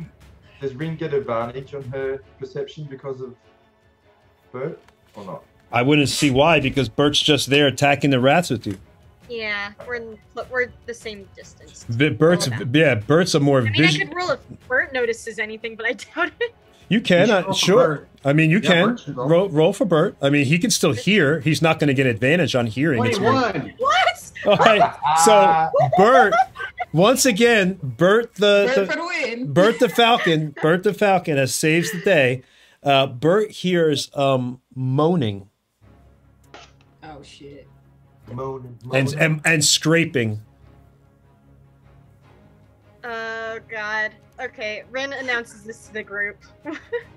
Hell. He doesn't talk. Ah, moaning and scraping in an undead lair. What are the chances? I hate you so much right now, Eric.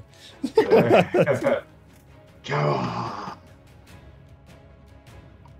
All right, so what do y'all?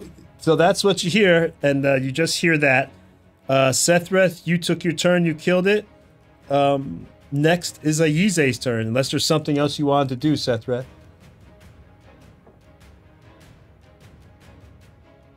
All good, man. You're good? Okay. Ayize, it's your turn, buddy. All right, I'm gonna firebolt the bats that are engaging Diora up by the ceiling. Oh, all right. There's no bats on me. Nope, there is not. There are no bats on me. Okay, so got no bats to hold me down. But I can't hit crap, so I should move out of town. all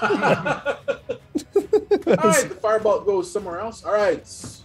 There's a reason I should stick to magic missile, but I was saving it. Magic missile's the bread and butter, baby. You've known this. You've played D&D for years. That's the butter, baby. That's the bread and butter. But these are just trash. Come on. So you unfortunately missed that, and now it is Swarm of Rats 2. Those are the ones on Eric. A Swarm of Rats 1 is gone though. Swarm of Rats 2 takes their attack, and I believe they are still at like hold on. Oh, they still have they're still pretty decent. Alright, so I don't think has anybody even hit them? I think somebody got a hit on them. It was like one I think it was like one, it was a Yeezy got like 1 point or 2 points or something. I think. Alright, so Bite Swarm.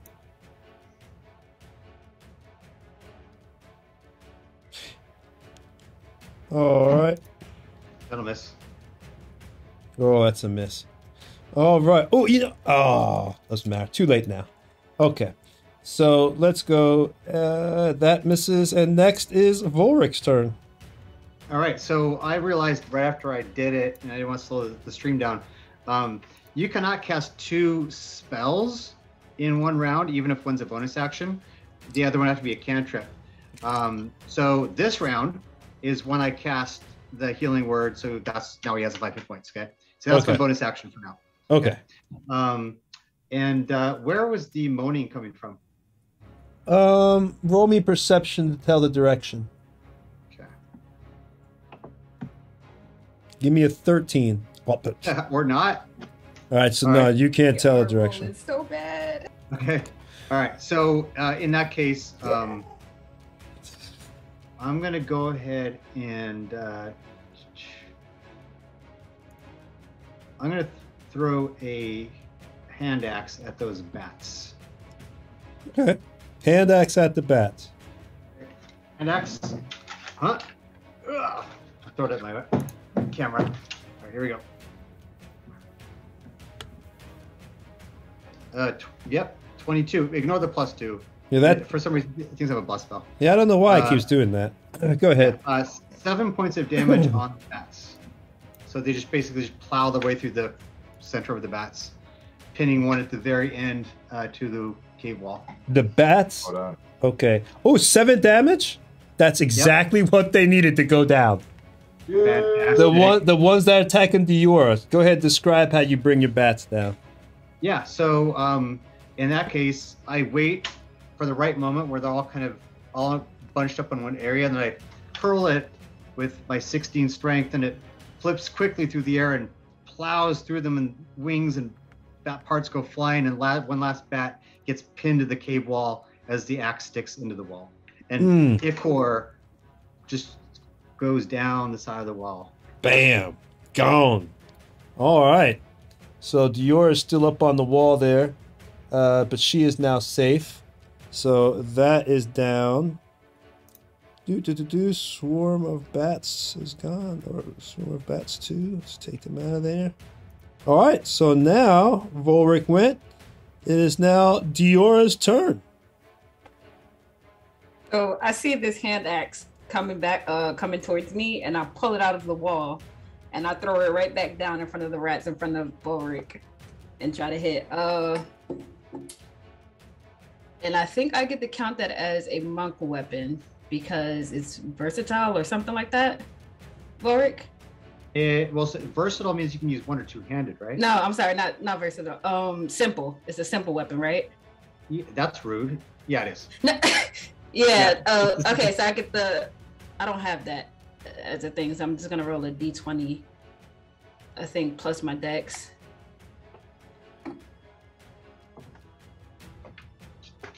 No. No. Oh, no. Oh my gosh. Oh, this is so aggravating. You might actually kill Volrik. That's what happens when you roll. I just pick up the thing and I'm just like, oh, that's disgusting, and drop it. Just drop Wait a minute. You're being what you are. If the stream doesn't know, you could tell him what you are, but being what she is, how is it that disgusts you? That should make you hungry. No, this is family. That's true. That's true. I mean, the rats, they're not really, they're like the worst of the worst, but these are like my cousins on my somebody side. All right. Yours has preferences. Right. This is like the cannibal question all over again. So you... Yeah, I missed though. So, but, what can I do? Yeah, I'm gonna stay on the wall. I'm not gonna move. Okay. All right. Now, then it is Dimitri's turn. Are there any more rats left? I know the bats are taken. Yes, there's rats are right in front of Volrik. Dimitri is going to take his hand off the cavern wall, like, ugh. And then get a determined look on his face. And can he make it to the rats? He has 30 feet movement.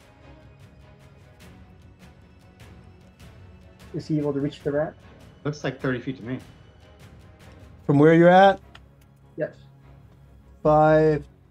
Hold on. I'll have to put my fingers all on the string. 5, 10, 15, 20, 25, 30. The rats are 35 feet. Okay, so what I'm going to do first, as a bonus action, I'm going to get my... Actually, no. Let's see here. As a bonus action, I was going to do a telekinetic shove. And... Yes, okay, I can. All right, so as a bonus action, I'm going to get my telekinetic shove and cast that. So it needs to do a DC 14 strength save. Okay, DC 14 strength. And I'm going to pull it towards me.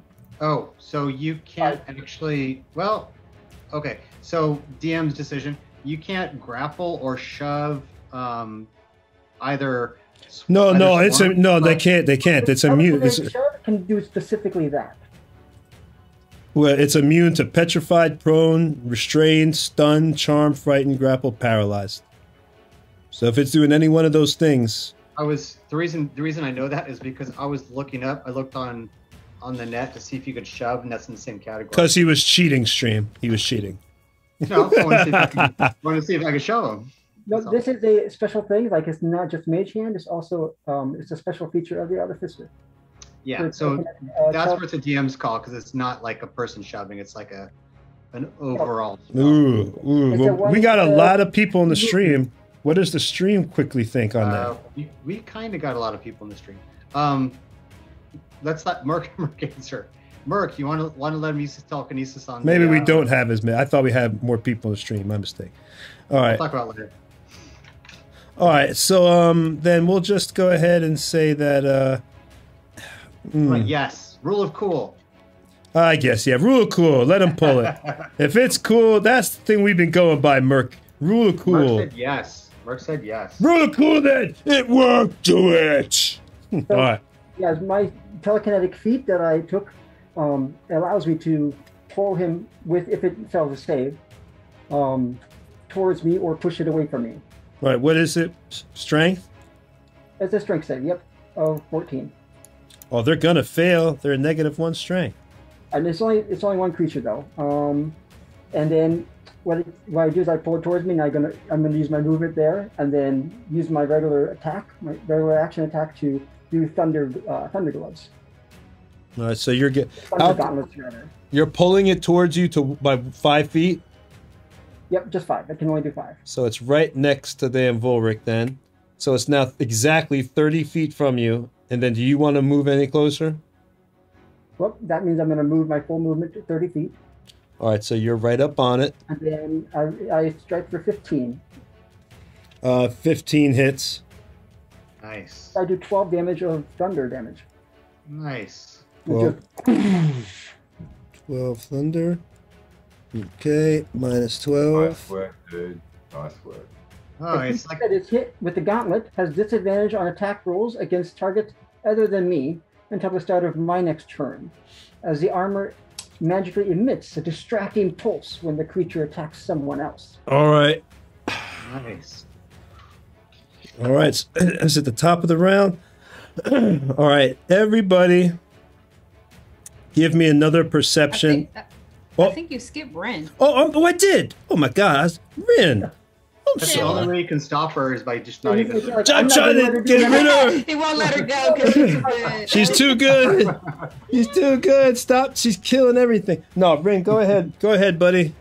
All right, gonna shoot for those rats. Will she need to move from where she's standing, or does she have a clear shot? She can get to it. All right.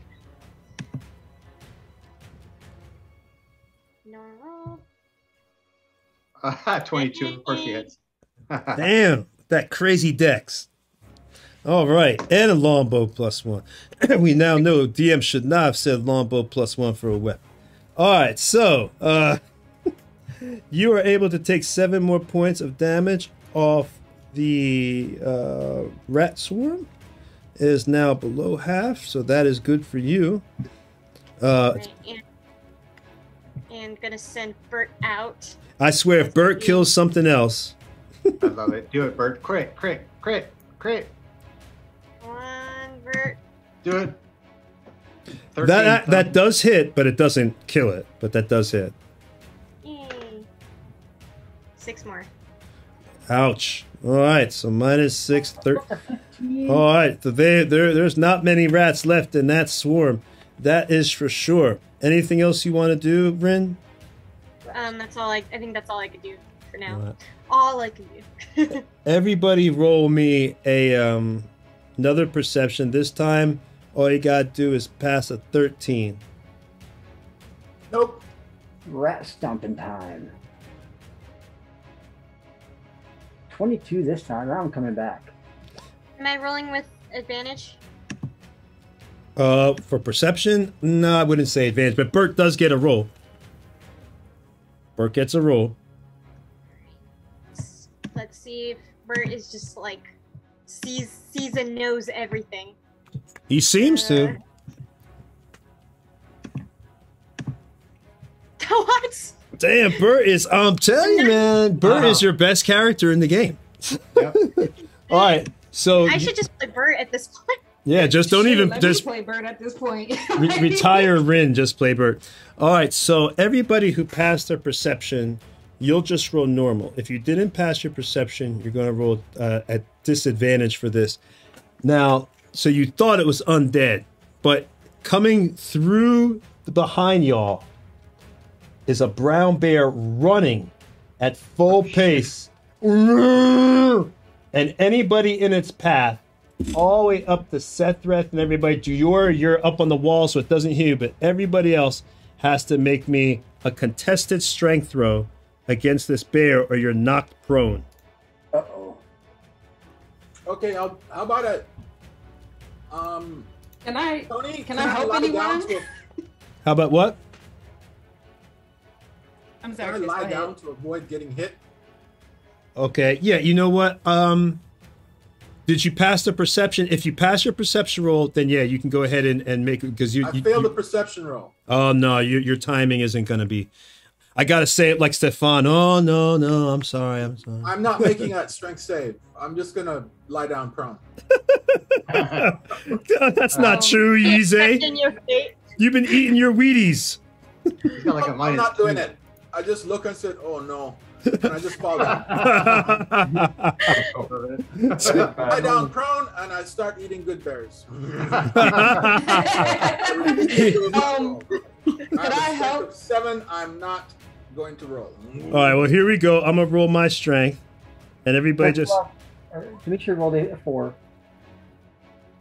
Sorry, I can't see where the. I got a 15. So if you roll your perception, then you're at disadvantage. But if you roll perception, then you're normal because you saw it coming. Like you could sense it. Like, whoa, what's that? And just were able to see it from behind, or know it was coming. What was? Do I roll because I'm on the wall? You can, but there's no need. I mean, you can see that you sensed it I was in gonna time. ask if I could help. If I could help someone. I'll let. I mean, yes. I didn't pass, but I know Ren passed. So then, if she Ren, says it to me, Ren didn't Since- get it. since- Ren rolled 7. Since you're on the wall and it can't hit you and you're immune, then even though you didn't pass your perception, I will allow you to take an action because you're completely out of its path. okay. So who's the closest to me? Ren is the closest, right? Yes, but she did not We pass. gotta save the moneymaker. I'm gonna try to grab her Well, she has to see if she. in a respectful way. What I'll allow for that then, since you're giving her like the help action, is you'll negate her disadvantage for the strength throw. Cool, All right. cool. I'm sorry. I've been hunting for it. Where's the strength save? Right by just click strength. It's to the right of Is it the top? dexterity. The top? Is that the top? Yeah, under it's like strength? right beneath where it says proficiency bonus. All right, got it. It should Just be making the sure first I'm one. clicking the right things. Normal roll. Oh, critical! Critical! If you a backflip. Damn. Yo, Rin is Tony, you better she check her. is killing it. Oh my Eric. God. Hey, look, all I know is Eric worked for Sega. He understands computers. I'm not saying the man is cheating, but Understood the assignment. it is strange that his daughter keeps critting. It's impossible as far as you know. No. As far as I know. Where you just went nat 20 after nat 20 after nat. All right, so And then Rin. by the time it matters, I'm gonna die. So Rin is back up with the help action, but who else didn't pass? Because you got Dimitri was in the way of this.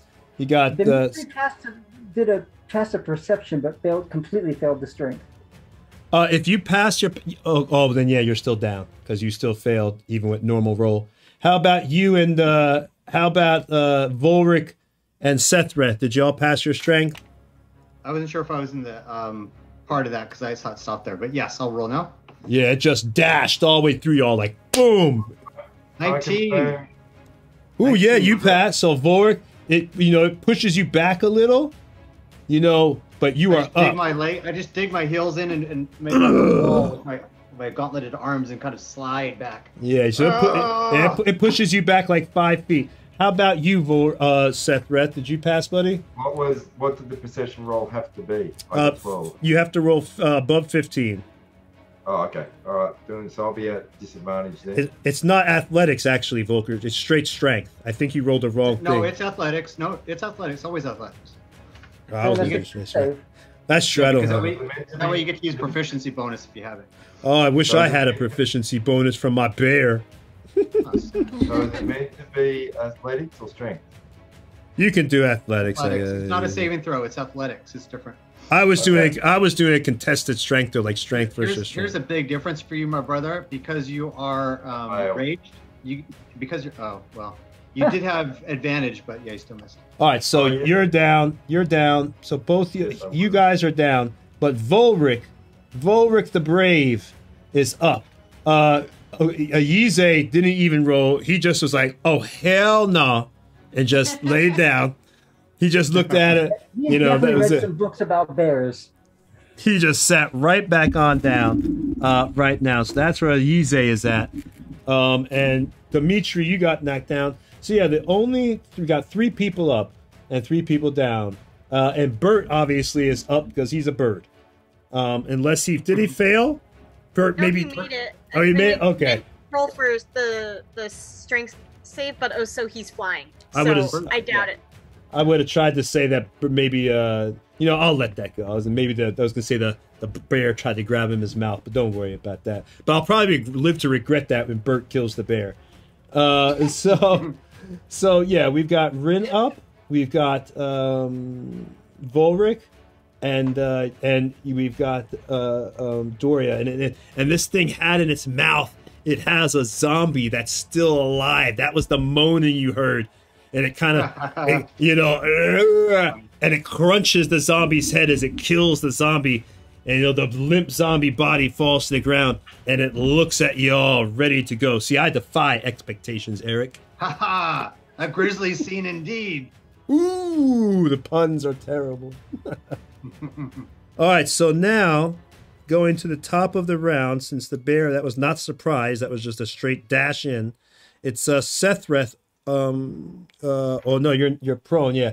So Sethreth with what do you want to do? You can try to get back up, or so if I try to roll away to gain distance, it's still going to get a free attack on me, will it? Oh yeah. You're trying to get out of its threat range, yes sir.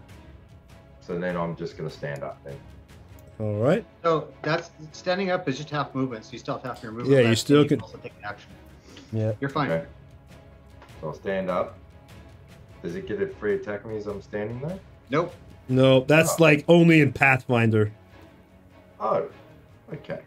So all right then, I stand up and I will utilize my surely. I still have an attack then. Yep. You have your action Cool. stuff. I attack for sure, and I'm going reckless. Ooh. So I've hit with the 22. I'm assuming. Oh yeah, that definitely hits. 12 points of damage. Okay. So I jump up my feet, shake it off, and I go to chop the front leg, and go down low. All right. So you've taken 12 off that. Anything else you're going to do there, Sethreth, buddy? No, that's all. Thank you. It stands you up. Stands you up. All right. And now it is Yize's turn. I'm going to stand up. I will expend half. I think you have to expend half your movement rate in order to do that. That's yeah. That's what. Yeah. Yes. So I stand up, dust myself off, take the handful of good berries that Rin gave me, and eat them. Mm-hmm. Bringing my hit points up to 17. All right. And then my bonus action.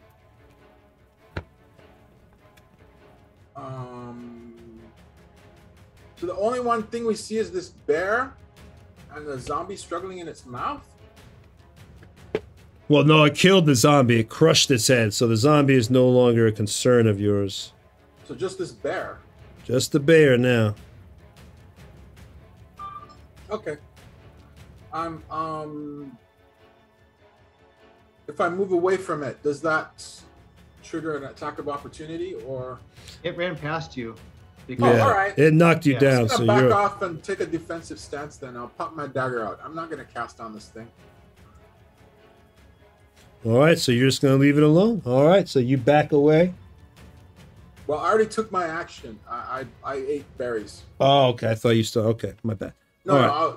The only bonus action I could really take is to fire another shield or prep the fire breathing, the dragon breath. But I don't want to do that. Cool. Why That's my not? action. You can go ahead and do it. Go for it. He just wants to save his spells. Save No, it. I'm saving the dragon breath. All right. So next is Volrik. All right.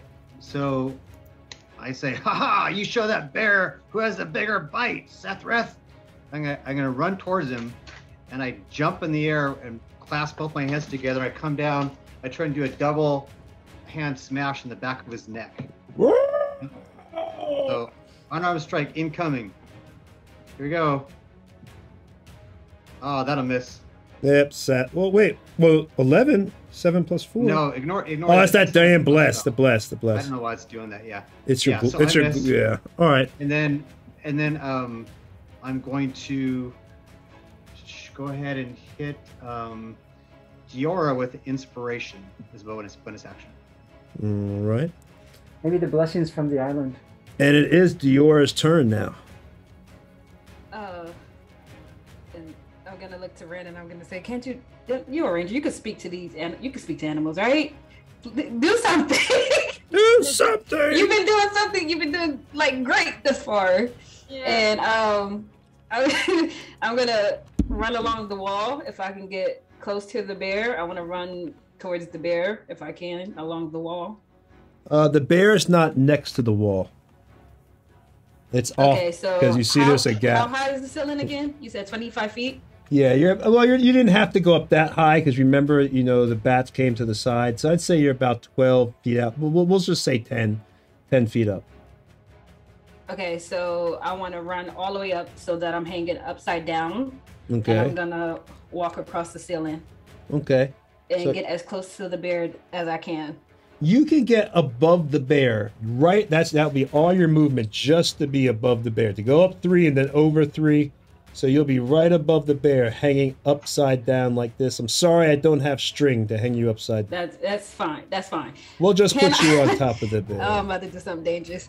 Can I attack the bear, jump like jumping off the ceiling, like falling from the ceiling? Can I attack the bear while I'm falling? Like fall on top of it? Ooh, there's going to have to be some funky rolls for that because that sounds cool, so we're going to allow it. But I want to see some acrobatics or something, for that one. Or remember, if you miss your roll, you have a D6 inspiration from me. Okay. If you fit, I got a 60. Oh, I'm sorry, I didn't even. Go ahead. Oh well, you passed. I was going to let you in, so you passed. 16 was the number I was actually going to use, so you made it. Y'all. Okay, so go ahead. Say, what do you do? You can explain it. Well, no, you can describe your attack. So you just see Diora like run across the ceiling. I don't know. Can they see me run across the ceiling? Because they'd have to roll perception, but we'll just say for coolness' sake, they all can. They all see your awesomeness. I just watching. I watch. I miss though. Yeah, I just run up the wall and across the ceiling, and then like I just take my comma and I just take another leap of faith, and I'm just gonna try to attack it. All right. I got a 10, but I'm gonna use my D6. Correct. Yeah. I got a 16. Woo! Yes, teamwork. Well done. Well done. So 16, Tony. Yeah, that hits. Great. Okay, so that's 6 points of damage. And as my bonus action, I'm going to use my last key point to do a flurry of blows and try. The bear is yelling. The bear is.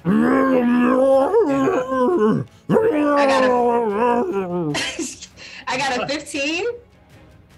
That hits. Oh, yes. Bears aren't hard to hit, They're pretty big. I got another 10, so that misses. Oh, yeah, that one does. Another inspiration. Okay. And now, and I'm just on top of this bear now. Well, you just did hanging on, being thrown around like I'm running a bull or something. So you took off another 6 points of damage. So this bear is now looking like it's kind of hurt. It's looking rough, but it's still up here, still up. And now it is the brown bear's turn. And Dimitri is on the ground, so it looks at the easy target, turns to Dimitri. It has advantage against you. Can I try and get attention? Yeah, this way, come on! Yeah, I'll be doing the same. Boy, you big stinky bear, Abby! If you roll, I'll tell you what. I'm definitely this thing is in attack mode. I'll let one of y'all try it because not all three, but one. If you crit, the bear will not attack Dimitri and will attack you, that character specifically, for the rest of the battle, so you can strategize that. So there's a huge advantage if you crit. You better roll a crit. I want to see a natural 20 here. We should let Rin do this. Rin, can you roll for me? And Rin cannot roll. No, I'm joking. Whoever you want to roll can roll. Whoever you want to roll. Are we just rolling a d20? Eric already rolled for you. Oh, Eric. I was trying to get him on me. Unfortunately, Eric did not make it. So nope, only one person could try it. So go ahead and eat him. I was kidding. Don't eat him. I need him. So this bear is now going to go for. If you had critted though, man, you would have had that thing all over you, man. It gets a multi-attack. So it goes down. It does 2 attacks, one with its bite and one with its claw. So we'll do the claw first because it doesn't like you. 19, I assume, hits. Why am I not rolling damage? I think roll 20's having a problem tonight because all of a sudden I'm not rolling. 19 does hit, yep. And a damage roll. So I get 2 dice 6 plus 4. So let me roll my 2d6. It's not a giant bear, right? 2d6 plus 4, so 13 points of damage right there because that's a 9 plus 4. So you take 13 points from the claw. And what did you say, Eric? I mean, it's not a giant bear, right? No, it's not. Come on, y'all gonna let me ever live that crap down? Come on. This will be our joke for the next year now. Oh, okay. Oh, I know a joke we can say about you. That's not a giant, is it? Oh no, the other joke. I'm not sure which one. But... You know the inside joke. Anyway, the bite misses. That's 16. 16 misses. I'll at that advantage. Yes, you have 22. Yes, advantage. So it hits. Yep. So 2, and the bite does 1d8 plus 4. 1d8. So 4 plus 4, 8 points of damage. So a total of 13 plus 8. What the hell is that? That's 21. So 21 points of damage to Dimitri. I look pretty ravaged. This thing is the one that town on me. It's like I went to Yellowstone or something like that and pissed off a bear. All right, so this thing comes in. Now this comma, when Diora came down, the bear got enraged that it was being hit and attacked. And it turned and took out that rage on Dimitri, ripping and clawing at his flesh. Not like the movie Revenant, but definitely he's clawed up and it's gonna leave a scar. You're gonna need a doctor. All right, so you got your 21 points of damage, and now it is Dimitri's turn. Heal yourself. Wait, Stop that crosstalk. I am invisible, right? Dimitri is going to. He's still taking the bear is still over him, right? Yeah, I mean it's right next to you. I mean you're right within threat range. This looks like a pretty savage bear. Dimitri's in a rough spot right now. So what he's going to do is he's going to use his action to disengage, if it's possible. You have to stand up, and the only action you can take to disengage. No, you can. I can roll away disengage as an action. Yeah, you can crawl half movement. A prone. It doesn't say you can disengage at that point. It says a prone creature's only movement option is to crawl unless it stands up and thereby ends the condition. So are you going to try to stand up and do it? So that's a movement action, right? Not an action. You can still disengage. Standing up takes up half of your movement rate. So it's really the same thing. Yeah, but Eric's right. I think you can still. Otherwise, I wouldn't have been able to eat any berries. I stood up, ate some berries, and backed off. Well, I don't know everything, so let's go with it. I think though, it's the same thing, and in that case, Dimitri, why don't you go ahead and stand up because you're gonna either because he has to stand up. Yeah, so either which way. Either which way. Disengage and run. Yeah. There you go. Right, so I use my action to, I guess I use my movement to get up, and then my action to disengage, and then I move away from it 15 feet. Yeah. Yeah. And I'm going to use a bonus action to cast one of my specialty for this armor is called a defensive shield, or defensive field. And what this does is it gives me some temporary hit points. I gain temporary hit points equal to my level in this class. What level are we now? So I gain three hit points of things, which just puts me just over 10 hit points. I'm doing great. All right, so you're good to go. I'm just like, you can see my guy. He's like kind of almost like his eyes are wide as panic. He's like, because he was celebrating smashing a rat, and then got lambasted from the side, and then it came and just jumped on top of him after that and started mauling him. So he just was able to crawl away as the other guys distracted him, and he crawled away, rolled, and then just like was scrambling away 15 feet pretty much, with the eyes wide, and he's in shock. And then he casts like push his hand on shield and kind of twist the hip right. He twists the breastplate part right here, and then it casts a defensive field, and it just kind of like, if you can see like a light field over him. All right. So you are over there, got your defensive shield up, and now it is Rin's turn. Uh-oh. Oh, I know, I'm scared. You got this, girl. You got this. Rolling that 20. I yell, as I see her drawing her arrow, I yell, Rin, use your magic spell, the binding strike. Oh my God, you're so bad, Eric. Don't worry. I was gonna do that anyways. But first, she's gonna get close enough to Dimitri because she remembers the last time she gave him good berries. The way he ate them was squeezing through to the ass. So I just say, Dimitri, tilt your head back with like a handful. So I'm gonna assume you're gonna do that so I could squeeze it so you could get 5 hit points. That'll be your action though. Well, I do like to keep people alive. Okay. Would it be enough if I could just right hit in it? my face masks in and stain my whole face thing that helped you breathe and then talk, and you just stain it and like oh man. It looks like I'm killing him. That's very lawful good of you. I support that. I start coughing. And yeah, and then I'm gonna send Bert. Hopefully, he'll, help us. This good old claw attack. No more Bert. Get him. Come on, 20. 20, come on. No, Bert. Please don't send the bird. 11 plus 2s. No, the other one's blessed. So, but 11. But I believe 11 is just hits because its AC, I believe, is 11 for the bear. Yeah, AC 11. So yeah, that hits. All right, Bert. Lost up that bear. And so I should remind Erica, this is not me metagaming, is that it's all right, Eric. It's okay. The creature can do a flyby, so Bert should not hang out in front of it. He should fly back, up in the air or whatever.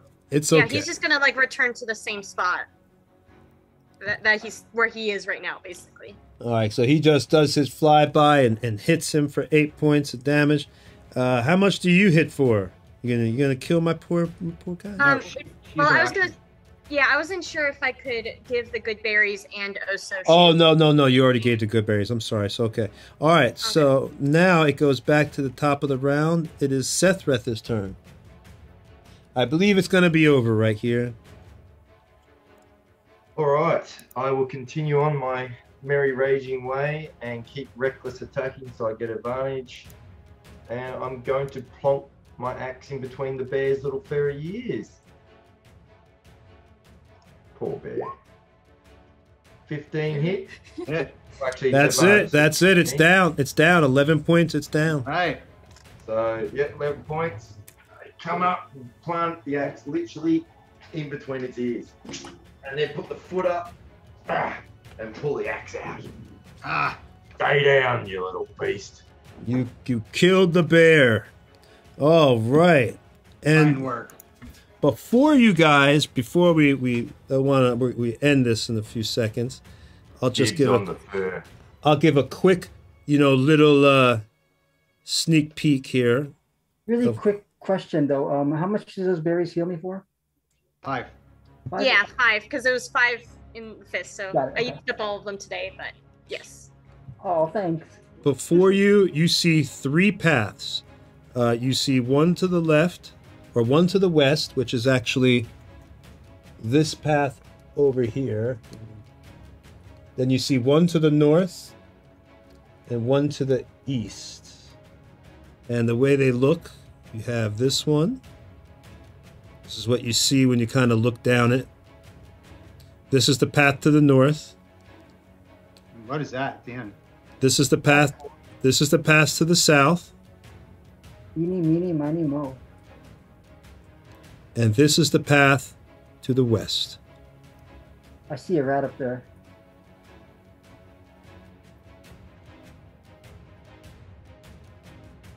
So next week, you all will have to choose which direction you're going to go explore first. So it'll be north, east, west, and what else awaits you in this cavern of the zombie mistress.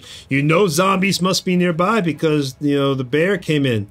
So where did it get that zombie from that was chomping on? So what else could possibly be in this place? We're going to have to wait till next week to find out what is inside this tavern. So it's going to be a good old classic dungeon crawl next week. So make sure you tune in to watch that, to watch them go through here and beat the heck out of some stuff or whatever's in here. And please make sure to follow us on YouTube. You subscribing if you have a moment to just take a second and subscribe. We're trying to build our presence on that channel so we can continue to provide you all quality content. If there's anything else, you have any questions, we have about 5 minutes. Feel free to ask us something. If not, we're going to sign off in just a minute here. So also, you guys, look for us on Facebook, Nerdbauchery Adventures. Oh, yeah. That's a way to keep up to date as to what's going on with us, and you can always reach out. Nerdbauchery Adventures on Facebook, and of course we're on all forms of social media as well. You can find Nerdbauchery Adventures up there with pictures of the builds, and of course, you know, follow the Gen Con on Instagram as well as Twitter. Make sure you follow so you can see the advertising of when they'll be putting out our show and everything else, as well as all the other shows that they have here on Gen Con. So hopefully you all enjoyed it. And again, next week, if there's anything anyone wants to say before we go about what they're doing or one of their own channels or something like that, Jack, I know you've got your enthusiastic about exploring these tunnels. What'd you say? What'd you say? You mean we shouldn't split the party? I mean, the six of us. I'm not enthusiastic about exploring these tunnels anymore. Not as excited. Did my detect magic go off? No, we'll take care of that. We'll take care of that next week for everything that you detected. So you know, we'll start fresh with your. So you can be detecting at the very start of the exploration of what's going on. See if your spidey sense goes off. Okay, all right. I'll wait for it to tingle. Yeah, that would be cool. All right, so we're gonna get on here. See y'all later. Bye, all my fans. Hey, everyone. Bye, guys. Thank you. What did you say? Wait, Josh, I think said something. I think Josh had said something. What was that, Josh? I'd like to say goodbye and hello to all my fans, the 123 of you watching us.